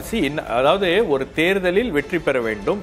நாங்க தேர்தலில் வெற்றி பெறுவதன் மூலமாக பிஜேபி தன்னுடைய டாமினன்ஸை வந்து உறுதி செய்து, நாங்கள் தான் இங்க வலுவாக இருக்கிறோம், நாங்கள் தான் வந்து இங்க ஒரு வலுவான கட்டமைப்பாக இருக்கிறோம் அப்படின்றது அந்த டாமினன்ஸை வந்து அவங்க ப்ரூவ் பண்ணிட்டே இருக்காங்க. காங்கிரஸ் கட்சிக்கு ஒண்ணுமே இல்லை அப்படின்ற ஒரு இம்ப்ரெஷனை கிரியேட் பண்ணிட்டு இருக்காங்க. நீங்க பிஜேபிக்கு இருக்கக்கூடிய ஒரு அட்வான்டேஜ் மற்ற கட்சிகளுக்கு இல்லை. நீங்க பிஜேபிக்கு வந்து ஒரு சேட்டலைட் ஆர்கனைசேஷன்ஸ் இருக்கு. ஆர்எஸ்எஸ் ஒரு பெரிய பலம், பஜ்ரங் தள், விஹெச்பி, நிறைய இந்துத்துவ ஆர்கனைசேஷன் ஏகப்பட்ட தளங்கள்ல வேலை பார்க்குறாங்க. இப்போ இந்த பீகார்ல கூட நீங்க பாத்தீங்கன்னா, கண்ணுக்கு தெரிஞ்சு பாஜக காரியகர்த்தாஸ் வேலை செய்யறதை விட கண்ணுக்கு தெரியாம ஒரு 20,000 ஆர்எஸ்எஸ் காரியகர்த்தாஸ் கிராமந்தோறும் வேலை பார்க்குறாங்க. சில விஷயங்களை அவங்க வந்து பண்றாங்க. அவங்களுடைய பிரச்சாரம் அப்படின்றது தேர்தலுக்கு நடக்காது, தேர்தலை மையப்படுத்தி தானே இருக்கும். டாக்கிங் அபவுட் கிரவுண்ட் ஷபீர், நான் இது கேட்கணும்னு நினைச்சேன். இப்போ அவங்க காரியகர்த்தா வேலை பார்க்குறாங்க, கிரவுண்ட்ல இருக்காங்க அப்படின்றத தாண்டி அதை மக்கள் எப்படி ரிசீவ் பண்ணிக்கிறாங்க அப்படின்ற ஒரு விஷயம். அவங்க வளர்ச்சியை பத்தி பேச ஆரம்பிச்சிட்டாங்க அப்படின்னு நம்ம பேசியிருந்தோம். அதை தாண்டி நிதிஷ் பாரதிய ஜனதாவோட இணக்கமா இருக்கிறார், என்டிஏல இருக்கிறாரு. இன்னும் ரூலிங் பார்ட்டியா சென்ட்ரல் கவர்மெண்ட்ல பாரதிய ஜனதா என்டிஏ இருக்குது. அந்த வகையில ஏதாவது மக்கள் நல திட்டங்கள் வேணும், நமக்கு நல்லது நடக்கணும் அப்படின்னா நிதிஷால ஃபண்ட்ஸ் பெற முடியும், நிதியை கொண்டு வர முடியும். இணக்கப்பாட்டில் இருக்கிறாரு, அவரால் எல்லாமே செஞ்சு கொடுக்க முடியும். ஒருவேளை தேஜஸ்வி வந்தாருன்னா அவரால் முடியுமா? இப்போ தமிழ்நாடு எப்படி ஒவ்வொன்றுக்கும் மத்திய அரசை நோக்கி குற்றம் சொல்லி கொண்டு இருக்கிறோம், நிதி கிடைக்க மாட்டேது அப்படின்னு நிறைய கம்ப்ளைண்ட்ஸ் இருக்கு.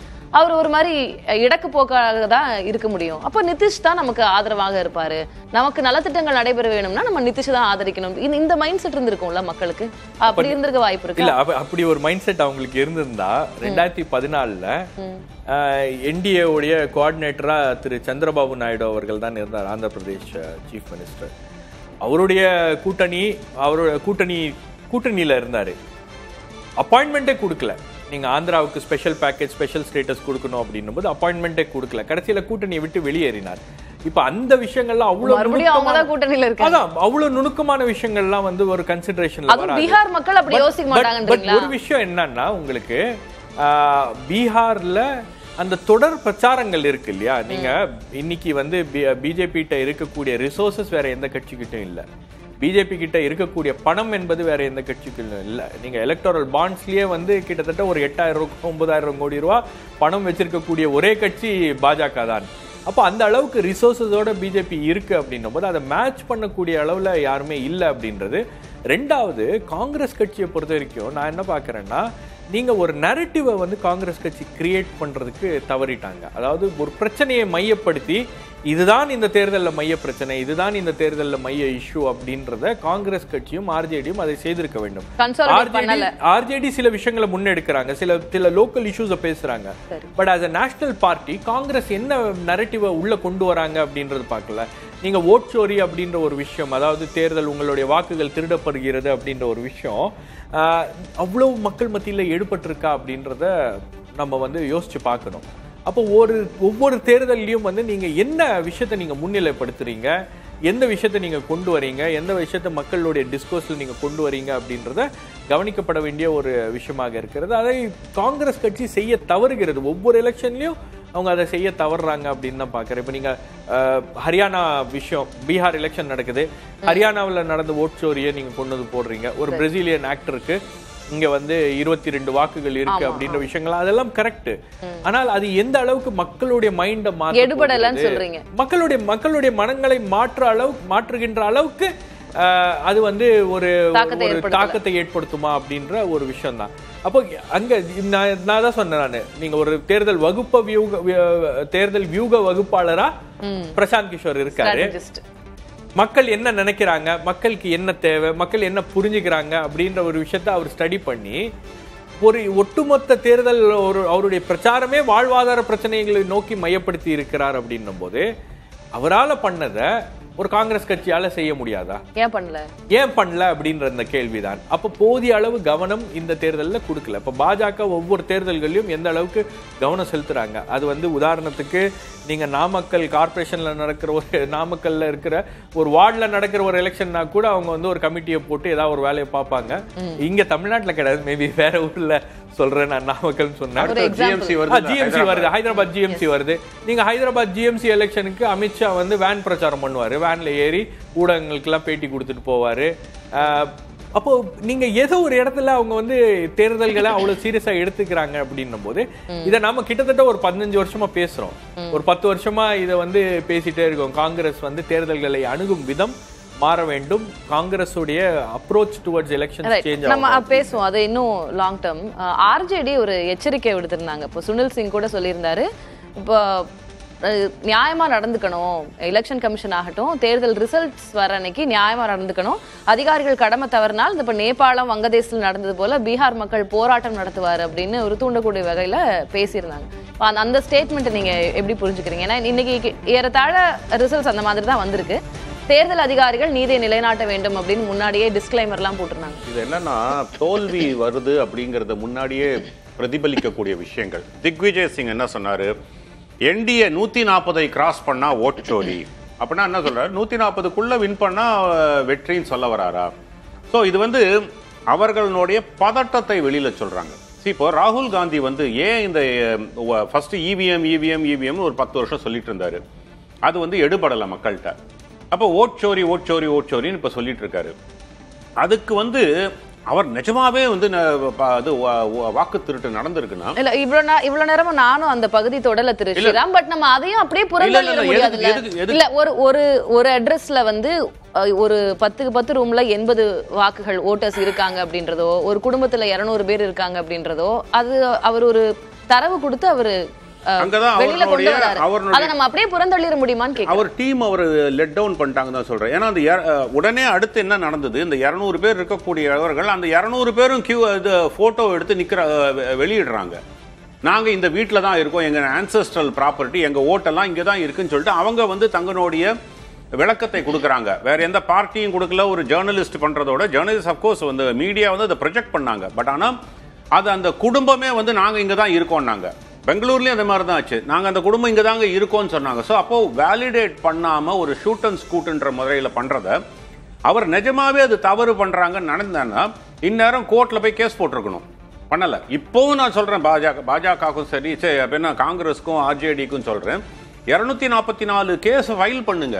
ஸோ எல்லா ரெக்கார்டையும் ஒரு request we may not get into that ரொம்ப டீடைலா நம்ம போக வேண்டாம். அதுக்கு முன்னாடி எதுக்கு சொல்றேன்னா இப்ப மிரட்டல் விடுறாங்க இல்லையா, நாங்க தோத்துட்டோம்னா வந்து அது வந்து ஒரு சரியான முறையில் இல்ல, எஸ்ஐஆர்னால தான் இவங்க வின் பண்ணாங்க. இதெல்லாமே எதுவுமே உச்ச நீதிமன்றமே எஸ்ஐஆர்ல பிரச்சனை இல்ல, ஏதாவது பிரச்சனை இருந்தா எடுத்துன்னு வாங்க, நான் சால்வ் பண்றேன். நம்ம பேசுவோம். இன்னைக்கு மேட்டர் ஆஃப் கன்சர்ன் நமக்கு பீகார் எலெக்ஷன் அதெல்லாம் ஒரு எக்ஸ்கியூஸா தான் பார்க்கப்படும். மொத்த தொகுதிகள்ல இப்போ என்டிஏ கூட்டணி கிட்டத்தட்ட 150 தொகுதிகள்ல முன்னிலை, இந்தியா கூட்டணி 85 தொகுதிகள்ல முன்னிலை, ஜன்சுராஜ் 3, மற்றவை 3. இப்ப நம்ம அதுதான் பேசிக்கிட்டு இருந்தோம் திரு ஸ்ரீராம். 140க்கு மேல என்டிஏ வந்துருச்சு, முன்னிலை பெற்றுருச்சு, வெற்றி பெற்றுச்சுன்னா ஓட்சோரி அப்படின்னு சொல்லியிருந்தாங்க. இப்ப 150 முன்னிலை அப்படின்ற அந்த நம்பரை பாக்குறோம். ஒரு மேஜிக் நம்பர் இருக்குங்க பீகார்ல. த்ரெஷோல்ட் லிமிட் வந்து 157 கிராஸ் பண்ணாங்கன்னா அப்பர் லிமிட்டே சொல்ல முடியாது. இது என்னுடைய ஃப்ரெண்டு ஜேவிசி கூட ஒரு நேஷனல் சேனல்ல சொல்லிட்டு இருந்தார். எப்படி வந்து ஒரு இதுல வந்து 149 குஜராத்ல தாண்டினீங்கன்னா அப்பர் லிமிட் 180 200 கூட வின் பண்ணலாம் அப்படி. ஏன்னா இதுல என்னன்னா அவர்கள் அந்த ஒரு கான்ஃபிடன்ஸை வந்து மக்கள் மத்தியில் ஏற்படுத்தி இருக்காங்கன்னு தான் அர்த்தம். இப்ப 150 எனக்கு என்ன பொறுத்த வரைக்கும் ஒரு 140 கிட்ட 135ல 40க்குள்ள தான் செட்டில் ஆகும் தான் நான் பார்க்கிறேன். ஏன்னா இப்ப இருக்கிறதெல்லாம் வெரி ஏர்லி ட்ரெண்ட்ஸ், எந்த அளவுக்கு நம்பர் இருக்குன்ட்டு அது வந்து மார்ஜினல் சீட்ஸை எந்த அளவு கன்வெர்ட் பண்ணியிருக்காங்க. ஏன்னா போன முறை கிட்டத்தட்ட ஒரு 45-50 seat, correct me if I am wrong, கிட்டத்தட்ட வந்து 1000 ஓட்ஸ்க்குள்ள இருந்தது. அந்த 52 சீட்ஸ், அந்த கிட்டத்தட்ட அந்த சீட்டை எப்படி கன்வெர்ட் பண்ணியிருக்காங்க அப்படிங்கிறதையும் முக்கியமாக பார்க்கணும். ஏன்னா நீங்கள் வந்து மெஜாரிட்டி சீட்ஸை மார்ஜினல் சீட்ஸ் இல்லாமல் வந்து நீங்கள் வந்து மிகப்பெரிய வித்தியாசத்தில் ஒரு 2000க்கு மேலே இருக்கக்கூடிய வித்தியாசத்தில் இருக்கக்கூடிய சீட்ஸை வந்து ரீட்டைன் பண்ணுறது கூட ஈஸி தான். பட் மார்ஜினல் சீட்ஸை கன்வெர்ட் பண்ணியிருக்கிறதுல தான் இந்த கிரவுண்ட் லெவல் ஒர்க் நடந்திருக்கு. இந்த கிரவுண்ட் லெவல் ஒர்க்கில் வந்து இந்த ஷபீர் சொன்ன மாதிரி இந்த அலையன்ஸ் ஒரு கொஹசிவ் அலையன்ஸாக கிரவுண்ட் லெவல் வரைக்கும் வேலை பண்ணியிருக்காங்க. இன்ஃபேக்ட் பீகார் தேர்தலில் கடைசி ஒரு வாரத்துக்கு முன்னாடி வரைக்கும் ஆர்எஸ்எஸ் உள்ளே இறங்கல. கடைசி ஒரு வாரம் அதுவும் ஆர்எஸ்எஸ் இறங்கினது எங்கன்னா அந்த சீமாஞ்சல் ஏரியா, அந்த கொஞ்சம் அந்த ஒரு இந்த மார்ஜினல் சீட்ஸோ இல்லைன்னா வந்து இவர்களுக்கு சாதகம் இல்லாத சீட்ஸ் எங்கே இருக்கோ அங்கே தான் ஆர்எஸ்எஸ்னுடைய பிரச்சாரங்கள் இறங்கியிருக்கிறதாக கள நிலவரம் சொல்லுது. அப்படி இருக்கும்போது பிஜேபி ஆர்ஜேடியினுடைய காரியகர்த்தாக்கள் மிகப்பெரிய அளவில் களத்தில் வேலை செஞ்சுருக்காங்க அப்படிங்கிறது தான் பார்க்க முடியுது. அண்டு 154 இப்போதைக்கு நாங்கள் பேசிகிட்டு இருக்கோம். என்னை பொறுத்த வரைக்கும் 150 தாண்டினா வந்து அது மிகப்பெரிய வெற்றின்னு தான் சொல்லுவேன். ஒரு 140-145 கிட்ட வந்தால் இட்ஸ் அக்செப்டபிள் விக்ட்ரின்னு தான் நான் பார்க்குறேன். ஆனால் இந்த மிரட்டல்லாம் நீங்கள் வந்து ஒரு ரெட்டோரிக்காக ஒரு எக்ஸ்கியூஸாக தான் பார்க்க முடியும். அதை ஏதாவது ஆட தெரியாதவங்க வந்து எனக்கு வந்து மேடை கோணலாக இருக்குன்னு சொன்ன மாதிரி அந்த ஒரு எக்ஸ்கியூஸாக தான் பார்க்க முடியுமே தவிர அப்போ நீங்கள் உங்களுடைய நேரேட்டிவை மக்கள்கிட்ட எடுத்துகிட்டு போக முடியலன்னு தான் பார்க்குறேன். ராகுல் காந்தி போன்றவர்கள் தன்னை காபந்து பண்ணிக்கிறது தான் பார்க்குறாரே தவிர கட்சியை வின் பண்ண வைக்கணும்னு எந்த விதத்துலையும் நடத்ததில்லை. ஷபீர் சொன்ன மாதிரி காங்கிரஸ் தவறுதுன்னு சொல்கிறாரு இல்லையா, நேரேட்டிவ் செட் பண்ண. ஏன்னா ராகுல் காந்தி போன்றவர் என் தலைமையில் இருக்கக்கூடியதுக்கு நான் லூஸ் பண்ணலை, இவிஎம்னால லூஸ் பண்ண, ஓட்சோரினால லூஸ் பண்ண, இந்த மாதிரி வந்து ஒரு நொண்டி சாக்குகளை தான் அவர் முன் வச்சுட்டு இருக்காரு. அதை தாண்டி அவர்கள் யோசிக்க ஆரம்பிச்சாங்கன்னா ப்ராபப்ளி பெட்டராக பர்ஃபார்ம் பண்ணலாம். ஆனால் காங்கிரஸ் நாட்டுக்கு முக்கியம், ஒரு நேஷனல் பார்ட்டி முக்கியம் என்பதில் நான் ஒரு நேஷனலிஸ்டாக நான் ஃபீல் பண்ணுறேன். அது அவர்கள் ஃபீல் பண்ணணும், அது முக்கியமாக. திரு ஷபீர், காங்கிரஸ் ஆர்ஜேடி அவங்களுடைய அந்த கோஆக்சியேஷன் இந்த முறை அது சரியா ஒர்க் அவுட் ஆகல, களத்தில் பிரதிபலிக்கலை அப்படின்னு சொல்லுவீங்க. நீங்கள் சொன்னீங்க தேஜஸ்வியை முதலமைச்சர் முகமாக அவங்க ப்ரொஜெக்ட் பண்ணது ஒரு நல்ல விஷயம், ஆனால் மற்ற எந்த நல்ல விஷயங்களும் சரியா அவங்க செய்யலை, ஒரு இணக்கப்பாடு இல்லை அப்படின்னு நம்ம புரிஞ்சுக்கலாமா இந்தியா கூட்டணி பிளாக்ல? நீங்க ஒரு தேர்தல் பிரச்சாரத்தை வந்து முன்னெடுக்கிறீங்க. தேர்தல் என்பது ஒரு களம் இல்லையா, நீங்க மக்களை வந்து ரீச் பண்றதுக்கு. நீங்க பீகார்ல நீங்க தேர்தல் பிரச்சாரம் பண்றீங்க அப்படின்னா அது வெறும் பீகார் மட்டுமே கிடையாதுல்ல. பீகாரில் இருந்து கொண்டு நீங்க இந்தியா முழுவதும் இருக்கக்கூடிய மாநிலத்தில் வெவ்வேறு மாநிலங்களில் இருக்கக்கூடிய மக்களை கூட ரீச் பண்ணுவதற்கான ஒரு பிளாட்ஃபார்ம். நீங்க அந்த இடத்துல இருந்து நீங்க உங்களால வந்து காங்கிரஸ் கட்சி தலைவர்களால ஸ்கோர் பண்ண முடியல அப்படின்றதே வந்து ரொம்ப மோசமான ஒரு விஷயம் இல்ல. ஒரு நேஷனலிஸ்ட், ஒரு தேசிய கட்சிக்கு ஒரு ஒரு ஆர்ஜேடிக்கு வந்து பீகாருக்குள்ள நான் பேசினா ஓகே, எனக்கு வந்து பீகார் மக்களுக்கு போய் நான் பேசுறது ரீச் ஆனா ஓகே.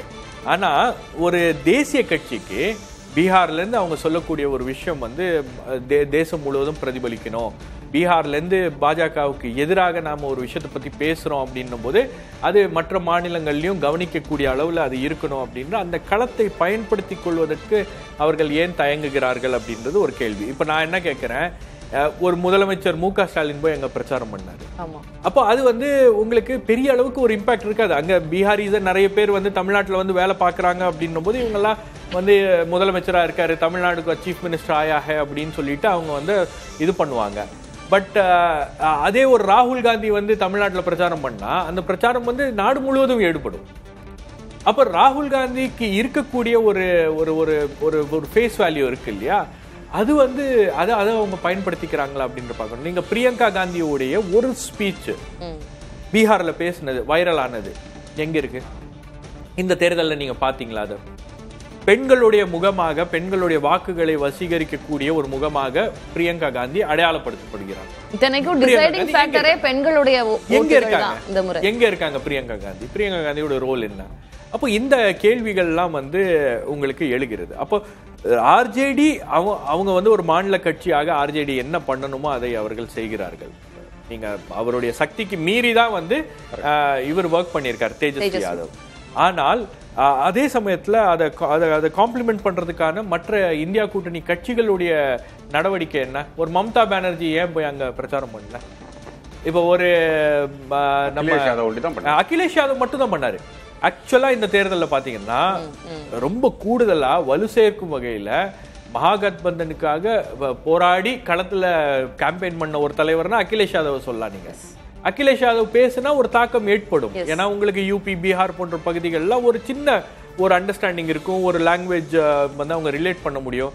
ரெண்டாவது உங்களுக்கு இந்த சீமாஞ்சல் ஏரியால கிட்டத்தட்ட 68% முஸ்லிம் வாக்குகள் இருக்கு. அந்த இடத்துல தான் எஸ்ஏஆர் வந்து ஒரு மிகப்பெரிய தாக்கத்தை ஏற்படுத்தி இருக்கு அப்படின்னு நீங்க அந்த இடத்துல எஸ்ஏஆர் வந்து ஒரு தாக்கத்தை ஏற்படுத்தி இருக்கு. நிறைய ஓட்டர்ஸ் டிலீஷன் நடந்திருக்கு அப்படின்னும் போது இதெல்லாம் முன்கூட்டியே கணிக்க வேண்டியது யாருடைய பொறுப்பு? எப்படி கணித்து களத்துல அதை எப்படி சரி செய்திருக்க வேண்டும், களத்துல வந்து அதனுடைய தாக்கம் வந்து தேர்தலில் எதிரொலிக்கும் அப்படின்னும் போது அதை பண்ணியிருக்கணும். பட் எதுவுமே வந்து நீங்க கிரவுண்ட் லெவல்ல உங்களால ஒர்க் பண்ணாம ஒரு ரிசல்ட் மட்டும் வரணும் அப்படின்னா அந்த எலெக்ஷன் ஸ்ட்ராட்டஜி எல்லாம் வந்து ஒரு 10 வருஷத்துக்கு முன்னாடி முடிஞ்சிருச்சு. இனி நீங்க வந்து ஒரு எலெக்ஷனை ஜெயிக்கணும் அப்படின்னா you need to have a robust electoral machinery. உங்களுக்கு அந்த எலக்டோரல் மெஷினரி அப்படின்றது வந்து கிட்டத்தட்ட நான் வந்து யார் அதை கட்டமைச்சிருக்காங்க இந்தியா முழுவதும் இதுல இருந்து எல்லாம் ஒரு பாடத்தை கத்துக்கிட்டாங்கன்னா திமுக அதை அடாப்ட் பண்ணியிருக்கு. திமுக கத்துக்கிட்டு இருக்கு.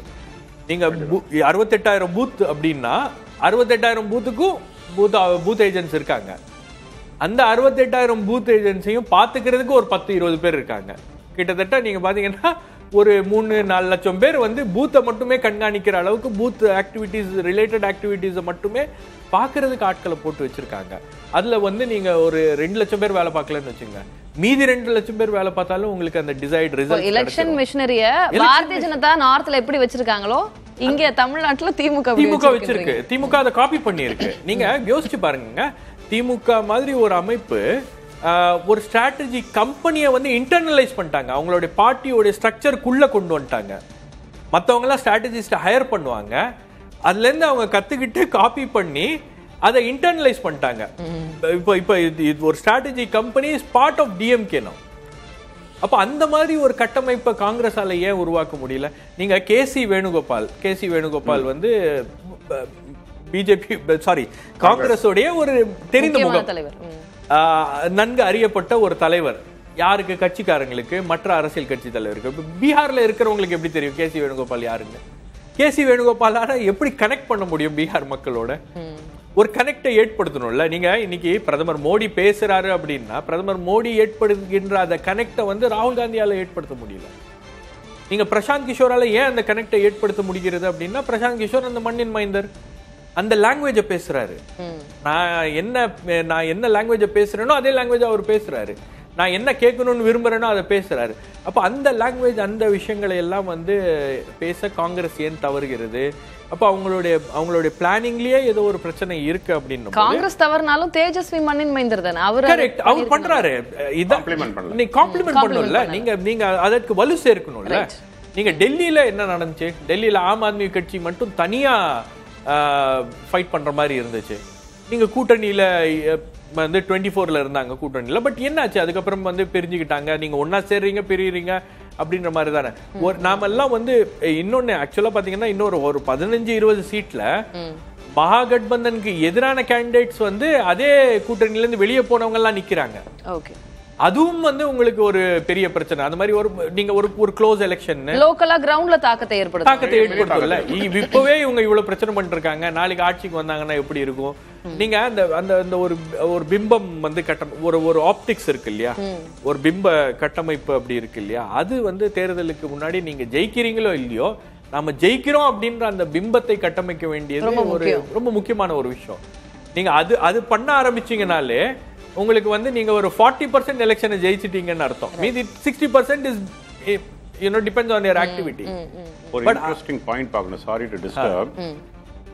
மகாகட்பந்தனுடைய லீடை விட பாஜகனுடைய தனிப்பட்ட லீடு ஜாஸ்தியா இருக்கு. Okay, 78 Mahagathbandhan, 82 BJP, JDU 68. So கிட்டத்தட்ட தனி கட்சியாகவே இவர்கள் வந்து அந்த கூட்டணியே எதிர்த்து இது பண்ணிட்டு. ஆன் தட் நோட் திரு ஸ்ரீராம், இப்போ நிதிஷ் சிராக் அவங்களுக்குள்ள முன்னாடி இப்போ கடந்த தேர்தல் பார்க்கும்போது 30-36 இடங்கள்ல சிராக் ஒரு பெரிய பிரச்சனையா தான் இருந்தாரு அப்படின்னு. இந்த முறை ஒரு இணக்கப்பாடு ஏற்பட்டிருக்கிறதா நீங்க சொன்னீங்க. ஆனாலும் 130 தொகுதிகள்ல அவங்க சேர்ந்து இந்த கூட்டணியில பயணிக்கும் போது கூட்டணி அந்த இடங்கள்ல பலத்தோட இல்ல அப்படின்ற ஒரு பார்வை இருந்தது. அப்படி இருந்தும் இன்னைக்கு நம்ம ரிசல்ட்ஸ் பார்க்கும்போது ஓரளவுக்கு என்டி நல்லாவே ஒரு ஸ்வீப் என்ன சாத்தியப்படுத்தி இருக்குதுன்னு நினைக்கிறேன். குறுக்கீடுக்கு மன்னிக்கணும். இன்னொரு கொஸ்டினா அவர்கிட்ட கேட்டுறேன். நிதிஷ்குமார் முதலமைச்சராக தொடருவாரா இந்த ட்ரெண்ட் இப்படி போச்சுன்னா? Okay, good question. I think Nitish Kumar முதலமைச்சராக தொடருவார்னு நான் பார்க்குறேன். ஏன்னா வென்னவர் அவருடைய எண்ட் எப்படி வருதோ அதுக்கேற்ற மாதிரி அது வரைக்கும் அவர் தொடருவார். அவர் வந்து அவருடைய எண்ட் எப்படி வருதுன்னா, வயசாயிடுச்சு, அவரால் முடியல, தன்னுடைய இயலாமை, உடம்பு சரியில்லை, அந்த மாதிரி அவராக கிராஸ் ஆகிற வரைக்கும் பிஜேபிக்கு நிதிஷ் தேவை. பிஜேபி நிதிஷ்குமாரை முதல்வராகவே வச்சிருப்பாங்க. அதுல வந்து ஒரு மாற்று கருத்தும் இல்லை. ஏன்னா இது நீங்க பாத்தீங்கன்னா மோடி அவர்கள் இது ஒரு பாயிண்ட் ஆஃப் டிபேட்டா இருந்ததுதான் திரு ஸ்ரீராம். ஏன்னா தேஜஸ்வியை அவங்க சிஎம் ஃபேஸா அனௌன்ஸ் பண்ணிட்டாங்க. இப்போ இங்க சிஎம் ஃபேஸ் யாரு? இது கடைசி வரைக்கும் பிஜேபி இதை சீக்கிரட்டாவே வச்சிருப்பாங்க. பின்னாடி இது பிரச்சனையாகும், இல்ல பிஜேபி வந்து கபலீகரம் பண்ண முயற்சி பண்றாங்க, இந்த மாதிரி நிறைய விமர்சனங்கள் வந்தது. இப்போ எதை நோக்கி போயிட்டு இருக்குன்ற ஆக்சுவலி பாத்தீங்கன்னா காங்கிரஸ் பண்ண ஒரே ஒரு நல்ல விஷயம் பீகார் எலெக்ஷன்ல தேஜஸ்வி யாதவை முதலமைச்சர் வேட்பாளராக அறிவிக்க கூடாதுன்னு அவங்க ஒரு ராகுல் காந்தி முன்னெடுத்தார். இஃப் யூ ரிமெம்பர் ஷபீருக்கு ஞாபகம் இருக்குன்னு நினைக்கிறேன். அதுக்கப்புறம் இவர் வந்து கெலாட் வந்து தான் அதை சால்வ் பண்ணார். என்ன அது ஏன் பண்ணாருன்னா, அது காங்கிரஸினுடைய ஸ்ட்ராட்டஜி. ஏன் நான் ரைட்டுன்னு இன்னொரு சேனலில் கூட பேசினேன் நான் அதை பற்றி பேசும்போது. ஏன்னா நான் யாதவ் கன்சாலிடேஷன் அந்த பக்கத்தில் பெருமளவில் ஆயிடுன்றதுக்காக தான் அவர் பண்ணாங்க. அஃப்கோர்ஸ் அதனுடைய எடுபடுகளை வேலை விஷயம்.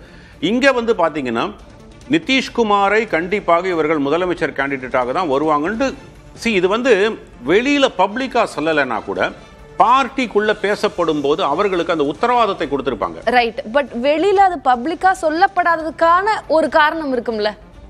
இது என்னன்னா பிஜேபி வந்து கடந்த ஒரு சில தேர்தல்களில் பிரதம மந்திரி வேட்பாளரை தவிர மீதி ஸ்டேட்டை பொறுத்த வரைக்கும் அவர்கள் வந்து யார் சீஃப் மினிஸ்டரியல் கேண்டிடேட்ன்றத ஒரு பெரிய, அதாவது அவர்கள் லீட் பண்ணக்கூடிய அலையன்சஸ்ல சொல்லாம தான் பண்றாங்க. ஈவன் நீங்க வந்து பாத்தீங்கன்னா உங்களுக்கு ராஜஸ்தான் ஆகட்டும், மத்திய பிரதேஷ் ஆகட்டும், இல்லைன்னா வந்து சத்தீஸ்கர்ல ஆகட்டும், ஹரியானாலே ஆகட்டும், ஏன்னா ஃபியூச்சரிஸ்டிக்கா அதான் பிஜேபிக்கு நல்லது இல்ல. ஏன்னா யாருன்னு சொன்னாங்கன்னா தென் என்ன ஆகும், உன்னுடைய கம்பேரிசன் வந்துடும். இவர் இந்த இடத்துல இப்படி பர்ஃபார்ம் பண்ணியிருக்காரு, இல்ல இவர் மேல இந்த குற்றச்சாட்டுகள் இருந்திருக்கு அப்படிங்கிற ஒரு பிரச்சனைகள் வரும். ஆனா நிதிஷ்குமார் மேல அந்த மாதிரி ஒரு பெரிய அளவுல ஒரு பிரச்சனைகள் யாரும் பெருசா பேசியிருக்க முடியாது. பட் பிஜேபியோட ஒரு ஸ்ட்ராட்டஜிக்கா பாத்தீங்கன்னா எங்க அவங்க லீடரா இருக்காங்களோ, கூட்டணிக்கு லீடரா இருக்காங்களோ அங்க அனௌன்ஸே பண்ணல. இன்ஃபேக்ட் தனியாக அவர்கள் ஒண்டி களம் காணும் இடத்துல கூட நான் 4 ஸ்டேட் சொன்னேன், மத்திய Pradesh, Rajasthan, even உத்தரப்பிரதேஷ்ல at least Yogi Adityanath continue பண்ணுவான்ற ஒரு இதில் ஆனால் அனௌன்ஸ் பண்ண மாட்டேங்கிறாங்க. சத்தீஸ்கர்லையோ இல்லை ஹரியானாலையோ அது யாருன்னு சொல்லவே இல்லை. அட்லீஸ்ட் மகாராஷ்டிராவில் நீங்கள் வந்து என்டிஏல வந்து யார் வருவாங்கன்றது பிற்பாடு முடிவெடுக்கலாம்னு இருந்திருந்தா கூட இங்கேயும் அதே ட்ரெண்டை தான் கண்டினியூ பண்ணியிருக்காங்க என்னை பொறுத்த வரைக்கும். ஆனால் நிதிஷ்குமார் வந்து சிஎம்மா இருக்கிறத அவங்க விரும்புவாங்க அந்த ஒரு மெச்சூரிட்டிக்காக. நம்ம முன்னிலை நிலவரங்களை பார்க்குறோம். 159 இடங்கள்ல என்டிஏ கூட்டணி முன்னிலை, 78 இடங்கள்ல இந்தியா பிளாக், ஜன்சுராஜ் 3, பிற 3 அப்படின்ற முன்னிலை நிலவரத்தை பார்க்கிறோம். இப்போ வந்திருக்கக்கூடியது அடுத்த அப்டேட்டும் வந்திருக்கு. 162 தொகுதிகளில் என்டிஏ முன்னிலை, 76 இந்தியா பிளாக், ஜன்சுராஜ் 3, மற்றவை 2. திரு ஸ்ரீராம், நீங்க சொன்னீங்க கிட்டத்தட்ட 130ல இருந்து 140ல அது சேச்சுரேட் ஆகும், அது வரைக்கும் மேல கீழே. பட் ட்ரெண்ட் பார்த்தோம்னா இன்னும் எங்க போயிட்டு இருக்கு? 145 கிட்ட சேச்சுரேட் ஆகணும்ட்டு. இன்னொரு ஒரு பாயிண்ட் சொன்னா 157 டச் பண்ணாங்கன்னா ஹையர் லிமிட்டை சொல்ல முடியாதுன்ட்டு. ஏன்னா அந்த ஒரு த்ரெஷோல்ட் லிமிட்டை பிரீச் பண்ணிட்டாங்கன்னா 244 மைனஸ் 35 சீட்டு, 35 சீட்டில் பிஜேபி என்டிஏனால வின்னே பண்ண முடியாத சீட்டு 35 சீட்டு. ஸோ மீதி இருக்கிறோட ஹையர் லிமிட் எங்கே வேணால் போய் இருக்கும். பட் ஸ்டில் என்னை பொறுத்த வரைக்கும் இன்னும் 2வது ரவுண்டு கூட வரல. 2வது ரவுண்டில் தான் ஐ திங்க் பல இடங்களில் செகண்ட் ரவுண்டு ஆரம்பிச்சிட்டாங்க.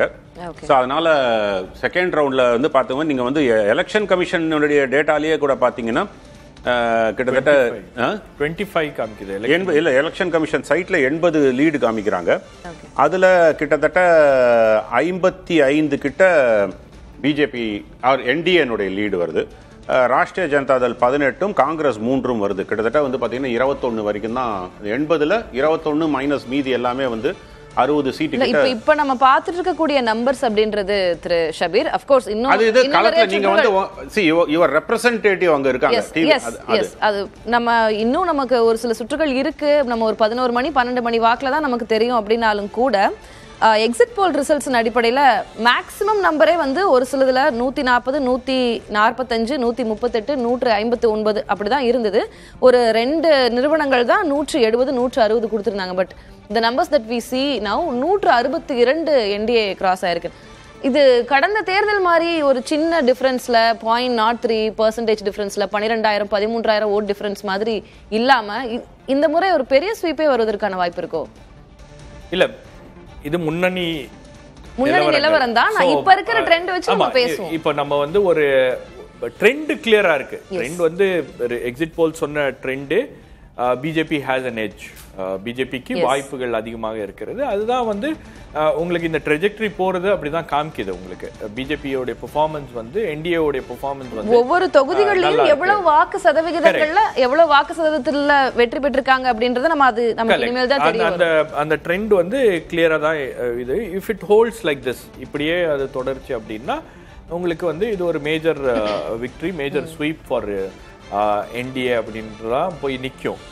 ஆனா இந்த எலெக்ஷன்ல நம்ம வந்து பார்க்க வேண்டியது என்ன அப்படின்னா, இன்னும் இந்த ஃபைனர் டீடைல்ஸ்ல நம்ம போய் பார்க்கும்போது தான் எப்படி ஒவ்வொரு கட்சியும் பெர்ஃபார்ம் பண்ணியிருக்கு. இதுல குறிப்பா எஸ்ஐஆர் உடைய தாக்கம் அப்படின்றது ரொம்ப முக்கியமான ஒரு விஷயமாக இருக்கிறது.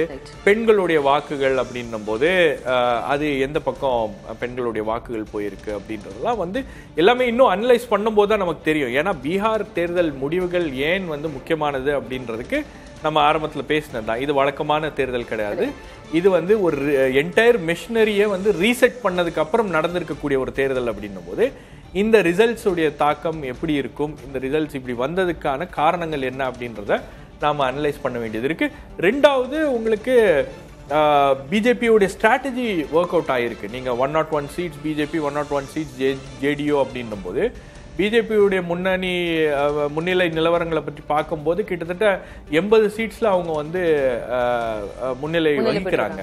அப்போ அந்த ஸ்ட்ரைக் ரேட்டே வந்து பாத்தீங்கன்னா உங்களுக்கு வந்து ஒரு ஹியூஜ் நம்பராக இருக்கிறது அப்படின்னும் போது இதுக்கப்புறம் பீகார்ல என்ன நடக்கும்? இப்போ பிஜேபி ஒரு அப்பர் ஹேண்ட் எடுத்துட்டாங்க பீகார்ல அப்படின்னும் போது வெதர் நிதிஷ்குமார் அலோவ் பண்ணுவாங்களா சீஃப் மினிஸ்டரா தொடர்வதற்கு, அல்லது மகாராஷ்டிரால நடந்த மாதிரி ப்ரொஜெக்ஷன் வேணா ஏக்நாத் ஷிண்டே பண்ணாங்க, சீஃப் மினிஸ்டர் வேற யாரோ வந்தாங்க, அதே மாதிரி நிதிஷ்குமாரை ப்ரொஜெக்ட் பண்ணாங்க. பட் நிதிஷ்குமாருக்கு வேற என்ன, நீங்க வந்து டெபுட்டி சீஃப் மினிஸ்டர் கொடுக்க முடியாது, அதுக்கு அவர் ஒத்துக்க மாட்டாரு, அவருடைய ஸ்டேச்சர் அப்படின்றது பெருசு.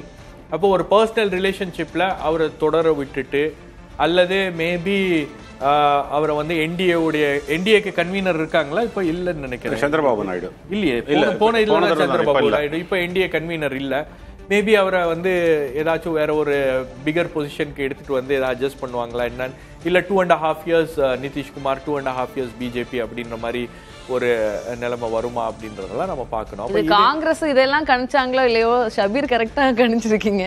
இல்ல இதுல பிஜேபியோட மூவ்ஸ், இதுல காங்கிரஸ் வந்து உண்மையிலேயே நான் தான் சொல்றேனே, உங்களுக்கு காங்கிரஸ் வந்து இந்த தேர்தல்ல ரொம்ப அக்ரெசிவா ஃபைட் பண்ணாங்க அப்படின்றதுக்கான ஏதாவது இண்டிகேஷன்ஸ் அல்லது ஏதாச்சும் ஒரு விஷயம் வந்து நாடு முழுவதும் பேசப்பட்டிருக்கா அப்படின்னா இல்ல.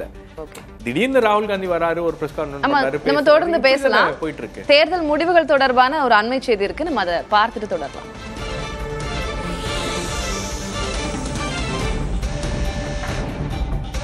ராஜஸ்தான் இடைத்தேர்தல் முடிவுகள் தொடர்பான அண்மை செய்தியை நம்ம பார்க்கிறோம். காங்கிரஸ் கட்சியை சேர்ந்த பிரமோத் ஜெயின் அங்கே அண்டா தொகுதியில முன்னிலை அப்படின்றத பார்க்கிறோம். ராஜஸ்தான்ல இடைத்தேர்தல் நடைபெற்றது, அதனுடைய முன்னிலை நிலவரங்களையும் நம்ம பார்க்கிறோம். அதே போல பஞ்சாப் இடைத்தேர்தல்ல தர்தன் பகுதியில ஹர்மன் சிங் சாந்து ஆம் ஆத்மி கட்சியை சேர்ந்தவர் பின்னடைவு.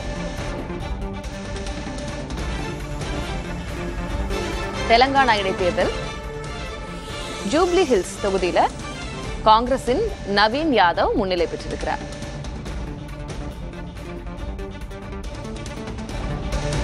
ஒடிசா இடைத்தேர்தல்ல நுவாபாடா தொகுதியில பாஜகவின் ஜெய் துலகியா முன்னிலை.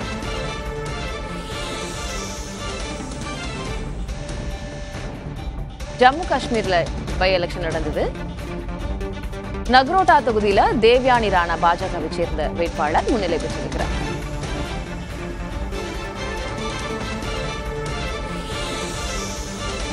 ஜம்மு காஷ்மீர் இடைத்தேர்தலில் மற்றொரு தொகுதி பட்காம் தொகுதியில தேசிய மாநாடு கட்சியின் அகா மெஹமூத் முன்னிலை பெற்றிருக்கிறார்.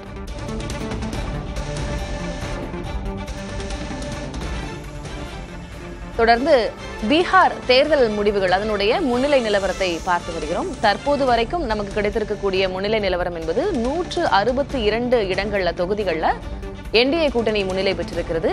76 தொகுதிகள்ல இந்தியா கூட்டணி முன்னிலை பெற்றிருக்கிறது. 3 இடங்கள் ஜன்சுராஜ் அப்படின்றத பார்க்கிறோம். அரங்கத்துல சிறப்பு விருந்தினர்களோடும் நம்ம பேசிக் கொண்டிருக்கிறோம்.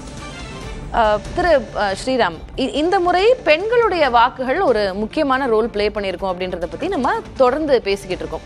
பாரதிய ஜனதா கொடுத்த அல்லது என்டிஏ கூட்டணி கொடுத்த எந்தெந்த வாக்குறுதிகள் பெண்கள் மனதில் இடம் பிடிச்சிருக்கும்? இப்போ கிட்டத்தட்ட 7%-இருந்து 9% அவங்களுடைய வாக்குகள் அதிகமாக பதிவாகி இருக்கு. எலெக்ஷன் கமிஷனுடைய ரிப்போர்ட் படி இது ஹிஸ்டாரிக்கல் போலிங். இதுவரைக்கும் இவ்வளவு அதிகமான சதவீதத்தில் வாக்குகள் பதிவானதில்லை. பெண்களுடைய வாக்குகளும் அதிகமாக பதிவாகிருக்கு. எந்த ஃபேக்டர் மேஜரா பிளே பண்ணியிருக்கோம் என்டிஏக்கு? இதில் நான் இதை 2 விதமாக பார்க்க விரும்புகிறேன். ஒன்று, இந்த ப்ரொஹிபிஷன், அதாவது மது விலக்கு என்பது பெண்கள் மத்தியில் மிகப்பெரிய பாப்புலராக இருந்திருக்கு. 2017 வாக்கில் எடுத்துகிட்டு வந்தாங்கன்னு நினைக்கிறேன், ஐ எம் நாட் ராங். அது நிதிஷ்க்கு டோட்டலாக நம்ம நிதிஷ்க்கு அது பெரிய ஒரு சக்ஸஸ். ஏன்னா மது விலக்கு என்பது என்னுடைய தனிப்பட்ட நம்பிக்கை. மது விலக்கு என்பதை எந்த ஒரு மாநிலமும் அதை இம்ப்ளிமெண்ட் பண்ண முடியாத ஒரு ஸ்கீம்ன்றது 2015 கொண்டு வந்து 2015 எடுத்துகிட்டு வந்தாங்க இல்லை. அது அது வந்து இம்ப்ளிமெண்ட் பண்ண முடியாத ஒரு ஸ்கீம்னு சொல்லிட்டு எனக்கு ஒரு என்னுடைய கணிப்பு. ஏன்னா அது வந்து இல்லைன்னா கள்ளசாராயம் பெருகும், அதுக்கு இதெல்லாம் அதை மிகப்பெரிய அளவில் அதை வந்து சக்ஸஸ் பண்ணி காமிச்சிருக்காரு. ஸோ அப்போ வந்து என்ன ஆகுது, உங்களுக்கு பெண்கள் பாதுகாப்பு அண்டு குடும்பத்துக்கு வர வேண்டிய வருமானம் இதெல்லாம் என்ஷூர் பண்ணியிருக்கு. அதாவது குடும்பத்தில் இந்த விரயமாகக்கூடிய வருமானத்தை தடுத்திருக்காங்க. ஸோ இது வந்து ஒரு ட்ரெடிஷ்னலாக இருக்கக்கூடிய பெண்களுக்கு நிதிஷ்குமார் மேல இருக்கக்கூடிய நம்பிக்கையை காமிக்குது. நான் தான் சொல்ல, இந்த 10,000 ரூபாய் ப்ராமிஸ் பண்ணது வந்து எனக்கு ஒரு பெரிய விஷயமாவே தெரியும். ஏன்னா இது வந்து மக்களை பொறுத்த வரைக்கும் எப்போதுமே எலெக்ஷனுக்கு முன்னாடி நீங்க ஒன்றத்தை கொடுத்தீங்கன்னா அது வந்து ஒரு சின்ன ஒரு மார்ஜினலா தான் இம்பாக்ட் இருக்கும். ஏன்னா என் வாக்கு நீ வாங்குறதுக்காக நீ கொடுத்தியான்ற ஒரு கேள்வி வந்து ஒரு இன்சல்ட்டிங். அப்படி யோசிப்பாங்களா? கண்டிப்பா யோசிப்பாங்க. பீகார் மக்களோட இல்ல, தமிழ்நாட்டிலே நீங்க வந்து சின்ன குறுக்கீடு அவருக்கு அதுல ஏதோ மாற்று இல்ல. நான் சொல்றேன், தமிழ்நாட்டிலே இருந்து எலெக்ஷனுக்கு ஜஸ்ட் பிஃபோர் எலெக்ஷன் நீங்க கொடுத்தீங்கன்னா அது நெகட்டிவ் இம்பாக்ட் இருக்கும். சஸ்டெயின்டா கொடுக்கறேன் இல்ல கொடுத்துட்டு வரேன், ஒரு 2 வருஷமா கொடுக்கறேன் அப்படின்னு சொன்னா அதனோட இம்பாக்ட் வேற மாதிரி. பதில் வாங்கிட்டு தொடரலாம். கொடுக்கறது ஓகே. நான் என்ன சொல்றேன், ஒரு ஆன்கோயிங் ஸ்கீம்ல தேர்தல் அட்மாஸ்பியரை விஷியேட் பண்ணிரும் அப்படின்ற ஒரு விஷயம் இருக்குல்ல. தேர்தல் அட்மாஸ்பியரை அது மாற்றி அமைத்து விடும் அப்படின்ற காரணத்தினால அதை அலோவ் பண்ண மாட்டாங்க. பட் இது ஆன்கோயிங் ஸ்கீம் அப்படின்னு சொல்லிட்டு நீங்க கேஷ் அலோவ் பண்றீங்க, நீங்க டைரக்ட் கேஷ் டெபாசிட்டை நீங்க அலோவ் பண்றீங்க அப்படின்னும் போது அந்த முடிவே வந்து ஒரு அன்ஃபேர் டிசிஷன் அப்படின்னு தான் பாக்குறேன். நீங்க எந்த கட்சியா இருந்தாலும், அது பாஜகவா இருந்தாலும் சரி, அது திமுகவா இருந்தாலும் சரி, யாரா இருந்தாலும் சரி, நீங்க தேர்தலுக்கு முன்னாடி அவங்க பேங்க் அக்கௌண்ட்ல 10,000 ரூபாய் போடுறாங்க அப்படின்னும் போது அது தேர்தலை இன்ஃப்ளூயன்ஸ் பண்ணும் அப்படின்றது எலெக்ஷன் கமிஷன் தெரியாதா? அப்போ இந்த questionable decisions of election commission இருக்கு இல்லையா, அவங்க ஒரு லெவல் பிளேயிங் ஃபீல்டை கிரியேட் பண்ணியிருக்காங்களா இல்லையா அப்படின்றது. அப்போ ஆரம்பத்துல இருந்தே பாத்தீங்கன்னா நீங்க ஆப்போசிஷன் வந்து ஒரு டிஸ்அட்வான்டேஜஸ் பொசிஷன்ல தான் அவங்க வந்து இந்த களத்துல இருந்திருக்காங்க அப்படின்றது. பட் அதுக்காக ஆப்போசிஷன் மேல தப்பு இல்லை அப்படின்னு சொல்ல முடியாது. நீங்க தேர்தல் நடந்துகிட்டே இருக்கிற சமயத்துல ராகுல் காந்தி வெளியூர்ல இருக்காரு, இன்னைக்கு கூட தேர்தல் முடிவுகள் வருகிறது, அவர் வந்து யூரோப்ல இருக்காரு, பிரியங்கா காந்தி நியூயார்க்ல இருக்காங்க. அப்போ அந்த சீரியஸ்னஸ் இருக்குல்ல, ஒரு தேர்தலை எவ்வளவு சீரியஸா எடுத்துக்கிறாங்க அப்படின்றது இதெல்லாம் வந்து ஒரு அளவுகோலாக இருக்கிறது அப்படின்னு நான் பாக்குறேன். இப்போ அதாவது ஷபீர் சொன்னதுல இன்னும் எக்ஸ்ட்ரா, உங்களுடைய நிருபர் சொன்னார் காலையில வந்து பிஜேபி ஆபீஸ்ல மிகப்பெரிய அளவுல கூட்டம் இருக்கு, தலைவர்கள் இருக்காங்க, ஆனா காங்கிரஸ் ஆபீஸ்ல வந்து தலைவர்கள் இல்ல தொண்டர்கள் தான் இருக்காங்கன்ட்டு. இதுல நான் சின்ன ஒரு இதுவா சொல்லணும், ஒரு லைட்டர் மொமெண்ட்ல இவர் போய் ராகுல் காந்தியை வந்து ஜாங்கிரி பிழியறதும் இது ஜிலேபி பிழியறதும் செய்துட்டு இருக்காரு எலெக்ஷனுக்கு முன்னாடி. ஸோ இதெல்லாம் ஒரு பெரிய சீரியஸ், அதாவது அவர் வந்து நான் வந்து ஒரு சீரியஸான பொலிட்டீஷியன் அப்படிங்கிறது மக்கள்கிட்ட ஒரு நம்பிக்கை ஏற்படுத்த தவறுகிறார். அதுதான் வந்து அங்கே பிரச்சனையா இருக்கு.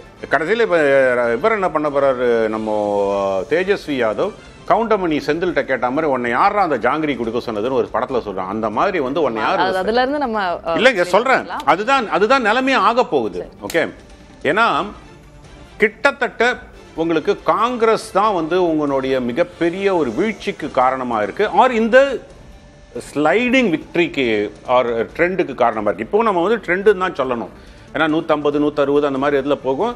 என்ன பொறுத்தவரை 145 கிட்ட செட்டில் ஆனா ஐ வில் பி அது வந்து ஒரு கரெக்டான ஒரு கால்குலேஷன் இருக்கும்னு பார்க்குறேன். தேஜஸ்வி பத்தி பேசிட்டு இருக்கும்போது இப்போ நேற்று எங்க ஆசிரியர் சமஸ் அவர்களுடைய உரையாடலின் போது சொல்லிட்டு இருந்தாரு, நிதிஷ் மேல மிகப்பெரிய மரியாதை இருக்கு, ஆனா தேஜஸ்வி மேல ஒரு காதலும் இருக்கு அந்த மக்களுக்கு. What is next for Tejashwi? இப்போ இந்த ட்ரெண்ட்ல நீங்க பார்க்கும்போது அடுத்த கட்டமா தேஜஸ்விக்கு என்னன்ற ஒரு கேள்வி இருக்குல்ல. நீங்க தேஜஸ்விக்கு அந்த மக்கள் வாய்ப்பு கொடுக்கறதுக்கு தயங்கலை. ஏன்னா கடந்த முறையும் பார்த்தீங்கன்னா அவர் வந்து டெபுட்டி சீஃப் மினிஸ்டராகவே இருந்திருக்கார், நிதிஷ்குமாரோடைய பயணம் பண்ணி. இன்ஃபேக்ட் இன்னைக்கு தேஜஸ்வி யாதவுக்கு இவ்வளவு அரசியல் விஷயங்கள் தெரிகிறது, இவ்வளவு விஷயங்களை அவர் கற்றுக்கொண்டு இருக்கிறார், அவருக்கு ஓரளவுக்கு அனுபவம் இருக்கிறது அப்படின்றதுக்கு மிக முக்கியமான காரணம் அவர் நிதிஷ்குமாரோட பயணம் செய்ய அனுபவம். நிதிஷ்குமார் எங்க போனாலும் தேஜஸ்வியை கூட கூப்பிட்டு போவாரு, நிதிஷ்குமார் என்ன பண்ணாலும் தேஜஸ்வியை கூட வச்சுட்டு பண்ணுவாரு. ஆனால் இந்த கடைசியில் அவர் பிஜேபி பக்கம் போனது அப்படின்றது வந்து உண்மையிலேயே ஒரு பெரிய செட்பேக். 2024 தேர்தலுக்கு முன்னாடி அவர் இந்தியா கூட்டணியிலேருந்து பிஜேபிக்கு போனது அது இன்னும் பெரிய செட்பேக் அப்படின்னு கூட வச்சுக்கோங்களேன். பட் தேஜஸ்வி யாதவோடைய அரசியல் வாழ்வு இந்த தேர்தலோட முடிந்து விட்டது அப்படின்லாம் கிடையாது. Like as an opposition party leader he will be there, கிரவுண்டில் இருப்பார், ஃபீல்டில் இருப்பார். பட் என்ன ஒரே ஒரு விஷயம்னா, உங்களுக்கு தொடர் தோல்விகள் வந்து உங்கள் தொண்டர்களை உங்கள் பக்கமே நிற்க வைக்குமா அப்படின்ற ஒரு கேள்வி. இன்னைக்கு வந்து பீகாரில் ஒரு தேர்தலில் நம்ம ஜெயிச்சிட்டோம், 2 தேர்தலில் நம்ம ஜெயிச்சிட்டோம், அடுத்த தேர்தலில் ஜெயிச்சிருவோம் அப்படின்ற ஒரு நம்பிக்கை அப்படின்றது உருவாகணும். அப்போ இந்த இந்த இந்த விஷயத்தை நீங்கள் சஸ்டெயின் பண்ணணும் இல்லையா, அதுதான் வந்து இங்கே இருக்கக்கூடிய மிக முக்கியமான சேலஞ்சு.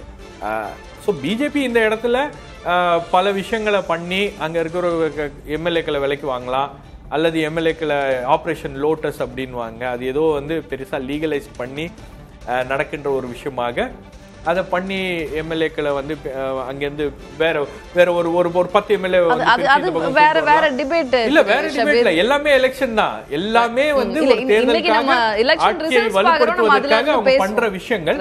அப்ப இதெல்லாம் நடக்கலாம் அப்படின்ற நானு. அப்ப இன்னும் வந்து அவருக்கு வந்து அது ஒரு செட்பேக்காக மாறுறதுக்கான வாய்ப்புகள் அதிகம். தேஜஸ்வி குறித்து நீங்களும் சொல்லிட்டு இருந்தீங்க, what is next for Tejashwi? தேஜஸ்வியை பொறுத்த வரைக்கும் ஒரு மிகப்பெரிய செட்பேக்காக தான் இருக்கும். ஆனால் அது வந்து அவரை வந்து எலெக்ஷன் அவர் அரசியலை விட்டே ஒதுக்கி தள்ளுமானா இல்லை, ஏன்னா வேற யாரும் ஆள் கிடையாது. To be very Frank, Jan Suraaj கட்சி மிகப்பெரிய அளவில் ஒரு தாக்கத்தை ஏற்படுத்தி ஒரு 20-30 சீட்டை வின் பண்ணியிருந்தாங்கன்னா அப்போ வந்து பிரசாந்த் கிஷோர் வந்து ஒரு ஆல்டர்னேட்டாக இருந்திருக்கலாம். இப்போ அதுவும் கிடையாது. அப்படி இருக்கும்போது உங்களுக்கு தேஜஸ்வி கண்டிப்பாக, அதுவும் ஒரு பெரிய கட்சி ஆர்ஜேடி, வெரி ஸ்ட்ராங் பார்ட்டி அங்கே. அதனால வந்து அந்த பார்ட்டியினுடைய லீடர்ஷிப்பை வந்து கொஞ்சம் கொஸ்டனுக்கு வரும். அவர் பார்ட்டிக்கு லீடர்ஷிப் ஒரு பெரிய கொஸ்டனுக்கு வரும். ஏன்னா அவருடைய அங்கிள் இருக்கார், அவர் வந்து he will challenge Tejashwi Yadav. இருந்தாலும் தேஜஸ்வி யாதவுக்கு ஒரு சப்போர்ட் எங்கேருந்து வருதுன்னா, உங்களுக்கு ஒரு யங் ஓட்டர் பேஸ்லேருந்து வருது. அந்த ஒரு 35 வயதுக்குள்ள 29 18லேருந்து 29க்குள்ள இருக்கிற வயது வந்து கிட்டத்தட்ட 45-50% வாக்காளர்கள் அவர் பக்கம் இருக்கும்போது, இது அடுத்த 5 வருடத்தில் அது ஒரு அவர்கள் 34-35 வயது இருப்பாங்க. அப்போ ஒரு பெரிய ஒரு சங்க் ஆஃப் ஓட்டர்ஸ் வந்து தன் பக்கம் வருவதற்குண்டான வாய்ப்பு உண்டு ஒரு நம்பிக்கை இருக்கு. ஆனால் கட்சி ஷபீர் சொன்ன மாதிரிலாம் கட்சியிலேருந்து போய் இதெல்லாம் வாங்க தேவைய அவசியம் இல்லை. ஏன்னா இவங்க லீடு வந்துடுறாங்க. இப்போ ஒரு இதில் இருந்தாங்கன்னா ஒரு பேரம் பேசக்கூடிய வாய்ப்புகள் உண்டு. அது எல்லா காலகட்டத்திலையும் நடந்திருக்கு குதிரை பேரம்ன்றது. ஆனால் அது தேவையே இல்லை. இவங்க பெரிய லீடில் வரும்போது, இன்ஃபேக்ட் நான் தான் சொல்கிறேன், மகாகட்பந்தனுடைய டோட்டல் கவுண்ட்டை விட பிஜேபியினுடைய தனிப்பட்ட கவுண்ட் ஜாஸ்தியாக இருக்குது. ஜேடியூனுடைய கவுண்ட் நியரிங் த மகாகட்பந்தன் கவுண்ட்ல இருக்கு. அப்படி இருக்கும்போது ரொம்ப கம்ஃபர்டபுள் இடத்துல இருக்காங்கன்னு தான் நான் பார்க்கிறேன். இப்போ முன்னிலை நிலவரங்களை நம்ம பார்த்துடலாம். கொஞ்சம் ஏற்ற இறக்கமா நம்ம முன்னாடி பார்த்ததுல இருந்து சிறிய மாற்றம் தான் ஏற்பட்டிருக்கு. திரு ஸ்ரீராம், 155 இடங்கள்ல என்டிஏ முன்னிலை, இந்தியா கூட்டணி 84 இடங்கள்ல முன்னிலை, ஜன்சுராஜ் 2, மற்றவை 2 அப்படின்றத பார்க்கிறோம். 162 முன்னிலை அப்படின்னு இருந்தது, 155 கிட்டத்தட்ட நீங்க சொன்ன அந்த ஒரு ட்ரெண்ட் தான் ஸ்டெபிலைஸ் ஆகும் வரும்தான் பார்க்கிறேன். ஏன்னா 145ல இருந்து 150 அதுல சேச்சுரேட் ஆகும் அப்படின்னு நீங்க சொல்லியிருந்தீங்க. இன்னும் நமக்கு இன்னும் ஃபியூ ரவுண்ட்ஸ் இருக்கு. ஆனா எலெக்ஷன் கமிஷன் டேட்டா படி பாத்தீங்கன்னா இதோட இன்னும் கொஞ்சம் பெரிய அட்வான்டேஜா இருக்குன்னு தான் பார்க்கிறேன். ஏன்னா அங்க வந்து கிட்டத்தட்ட 152 சீட்டுக்கு வந்து லீடு கொடுக்கறதுல 110 கிட்ட என்டிஏனுடைய லீடு வருது. கிட்டத்தட்ட அங்க வரும்போது வேற விதமான ஒரு ப்ரொஜெக்ஷனே வருது. இது வந்து நீங்க கிரவுண்ட் லெவல்ல உங்களுக்கு வந்து கவுண்டிங் சென்டர்ஸ்ல இருந்து வரக்கூடிய எலெக்ஷன் கமிஷன் முடிவுகள் வரதுக்கு தாமதமாகும். அந்த ரெண்டுத்தையும் நான் கம்பேர் பண்ணும்போது அதுல வந்து வேற விதமான ஒரு அதான் நீ இப்ப நம்ம 160 பார்த்தோம் பாத்தீங்களா, அதெல்லாம் இப்போ எலெக்ஷன் கமிஷனுடைய டேட்டால வர ஆரம்பிச்சிட்டு இருக்கு. சோ கிட்டத்தட்ட என்ன பொறுத்த வரைக்கும் 145 கிட்ட ஸ்டெபிலைஸ் ஆகும் தான் பார்க்கிறேன். கிவ் ஆர் டேக் ஒரு 5-10 சீட்ஸ் அங்க ஸ்டெபிலைஸ் ஆகும் தான் நான் பார்க்கிறேன். பத்திரிகையாளர் திரு ரகு நம்மோடு இணைந்திருக்கிறார். நம்ம அவர்கிட்டயும் பேசலாம். ரகு வணக்கம், நேரலைக்கு வரவேற்கிறோம். முதல்ல இன்னைக்கு பீகார் எலெக்ஷன் ரிசல்ட்ஸ் முன்னிலை நிலவரம் பார்த்துட்டு இருந்திருப்பீங்க காலையில 8 மணில இருந்து. தற்போது இருக்கக்கூடிய நிலவரத்தை முதற்கட்டமா உங்களுடைய பார்வையில எப்படி பதிவு பண்ணுவீங்க? மக்களுக்கு வந்து நிதிஷ்குமார் மேல ஃபெட்டிக் இல்ல. 20 வருஷமா இருந்திருந்தா கூட இடையில ஒரு சின்ன பிரேக் தான் இருந்தது. அவருக்கு வந்து சில ஹெல்த் இஷ்யூஸ் தான் இருந்தாலும் மக்கள் வந்து அவர் தான் இருக்கணும்னு விரும்புறாங்க, அந்த கூட்டணி தான் இருக்கணும்னு விரும்புறாங்க. அப்புறம் வந்து காங்கிரஸுக்கு அதிக சீட்டு கொடுத்தது வந்து அது தவறு. ஆர்ஜேடி அது செஞ்சிருக்க கூடாது. போன முறையே ஸ்ட்ரைக் ரேட் வந்து ரொம்ப 20% தான் இருந்தது. இந்த முறையும் இதே மாதிரி 60 சீட்டுக்கு மேல கொடுத்தது பெரிய பிளண்டர். அப்புறம் வந்து ஒரு யாதவ் சென்ட்ரிக் பார்ட்டியாவே வந்து ஆர்ஜேடி இருக்கிறது வந்து அவங்களுக்கு ஒரு செட்பேக் நினைக்கிறேன். இது வந்து ஹரியானால ஜாட்ஸை நம்பி ஜெயிச்சலாம்னு நினைச்சாங்க காங்கிரஸ், பேக்ஃபயர் ஆச்சு. மற்ற ஓபிசி இபிசி எல்லாம் வந்து கன்சாலிடேட் பண்ணி பிஜேபி அங்க ஜெயிச்சாங்க. அது ஒரு ஸ்டன்னிங் விக்டரியா பார்க்கப்பட்டது. அது வந்து ஒவ்வொரு ஸ்டேட்லயும் அதை செய்யறாங்க. அந்த ஸ்டேட்ல ப்ரிடாமினண்டா இருக்கிற அந்த ஓபிசி காஸ்ட்டை வந்து வச்சு ஜெயிக்க முடியுங்கிறது வந்து பொய்யாயிடுச்சு. அதை நம்பினாங்க இவங்க ஆர்ஜேடி. பாத்தீங்கன்னா ஒரு 15% கீழே இருக்காங்க பாப்புலேஷன். ஆனா அவங்க கொடுத்த சீட் பாத்தீங்கன்னா ஆல்மோஸ்ட் 35% ஆர்ஜேடியில. சோ அந்த பயம் மத்தவங்களுக்கு எல்லாம் இருக்கு. ஏன்னா பிரதிநிதித்துவம் அதிகமா, அதாவது ஒரு காஸ்டுக்கு இவ்வளோ ஒரு ரெப்ரசன்டேஷன் இருந்ததுன்னா அது அவங்களுக்கு ஒரு பெரிய டாமினேஷனை ஏற்படுத்தும். பொலிட்டிக்கலா, சோசியலா, எக்கனாமிக்கலா. அந்த வகையில இபிசில நிதிஷ் நல்ல பெரிய அளவுலயே வெற்றி பெற்று இருக்காருன்னு நம்ம. நிதிஷுடைய காஸ்ட் வந்து நியூமரிக்கலி ரொம்ப ஸ்ட்ராங் கிடையாது. பட் வந்து அவரை மத்த காஸ்ட், மத்த இபிசி காஸ்ட்லாம் கூட நம்மளுக்கு ஒரு சேஃப்டி வால் மாதிரி பாக்குறாங்க. ஒரு ஷீல் பண்ணுவாரு. ஒரு காஸ்டுடைய டாமினேஷன் அல்லது வந்து அவங்களோட ஒரு அக்ரெசிவ் ஆட்டிடியூட் இருக்காது ஜென்ரலா இன் ஆல் ஸ்பியர்ஸ் அப்படின்னு மற்ற மக்கள் நினைக்கிறாங்க. பட் இந்த காஸ்ட் கால்குலஸ்லாம் வந்து மாஸ்டர் பண்ணிட்டாங்கன்னு எனக்கு தோணுது பிஜேபி. நீங்க வந்து மராட்டாவுக்கு எதிரான கட்சிங்கிற ஒரு மனநிலையில அவங்க மகாராஷ்டிரால ஸ்வீப் பண்ண முடியுது. ஜாட்ஸுக்கு பெரிய பிரதிநிதித்துவம் கொடுக்காம அவங்க ஹரியானால ஜெயிக்க முடியுது. யாதவ பிரதிநிதித்துவப்படுத்துற கட்சியை தோக்கடிக்க முடியுது பீகார்ல.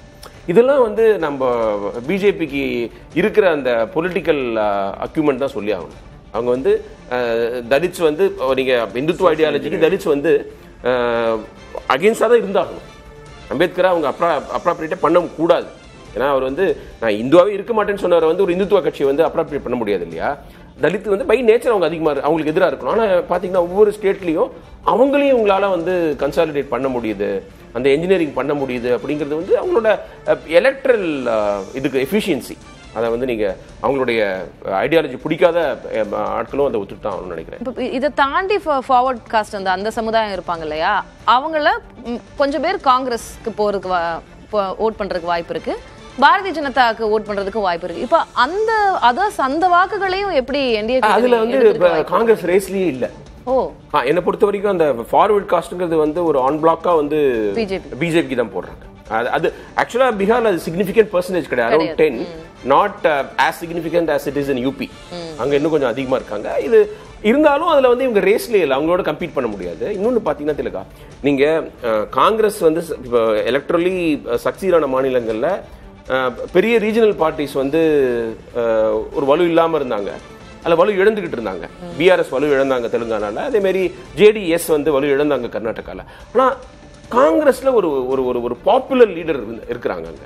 ஒரு சித்தராமையா, டிகே சிவகுமார், ரேவந்த் ரெட்டி, இந்த எம்பவர் பண்றாங்கல்ல. இப்ப குஜராத், இப்ப நீங்க இதுல வந்து பீகார்ல ஒரு காங்கிரஸ் லீடர் பேரே சொல்ல முடியாது நம்மளால.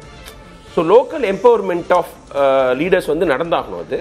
அது வந்து அவங்க பண்ணக்கூடாதுன்னு நினைக்கல, பட் அவங்களுக்கு வரல, ஆர்கானிக்கா இல்லை.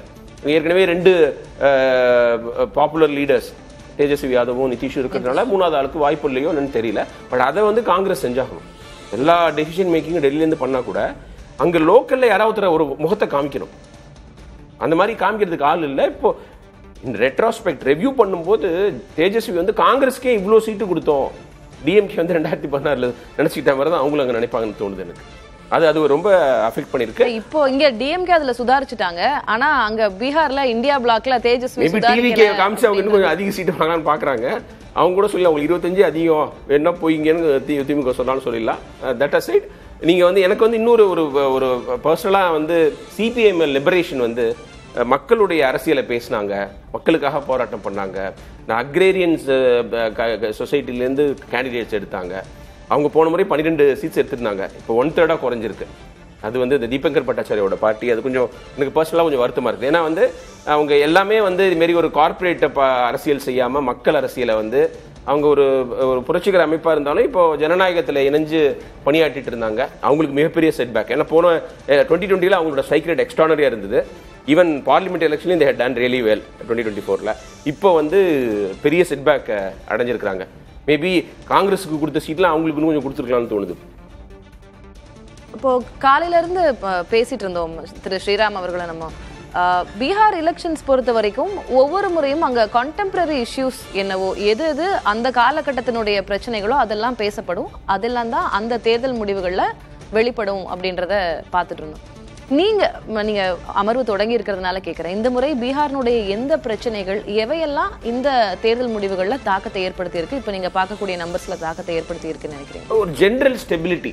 நீங்க வந்து இவர் நிதிஷ்குமார் பீரியட்ல கொஞ்சம் இன்ஃப்ராஸ்ட்ரக்சர், எஜுகேஷன், ஹெல்த், அதுக்கப்புறம் ரோட்ஸ், எலக்ட்ரிசிட்டியில வந்து ஒரு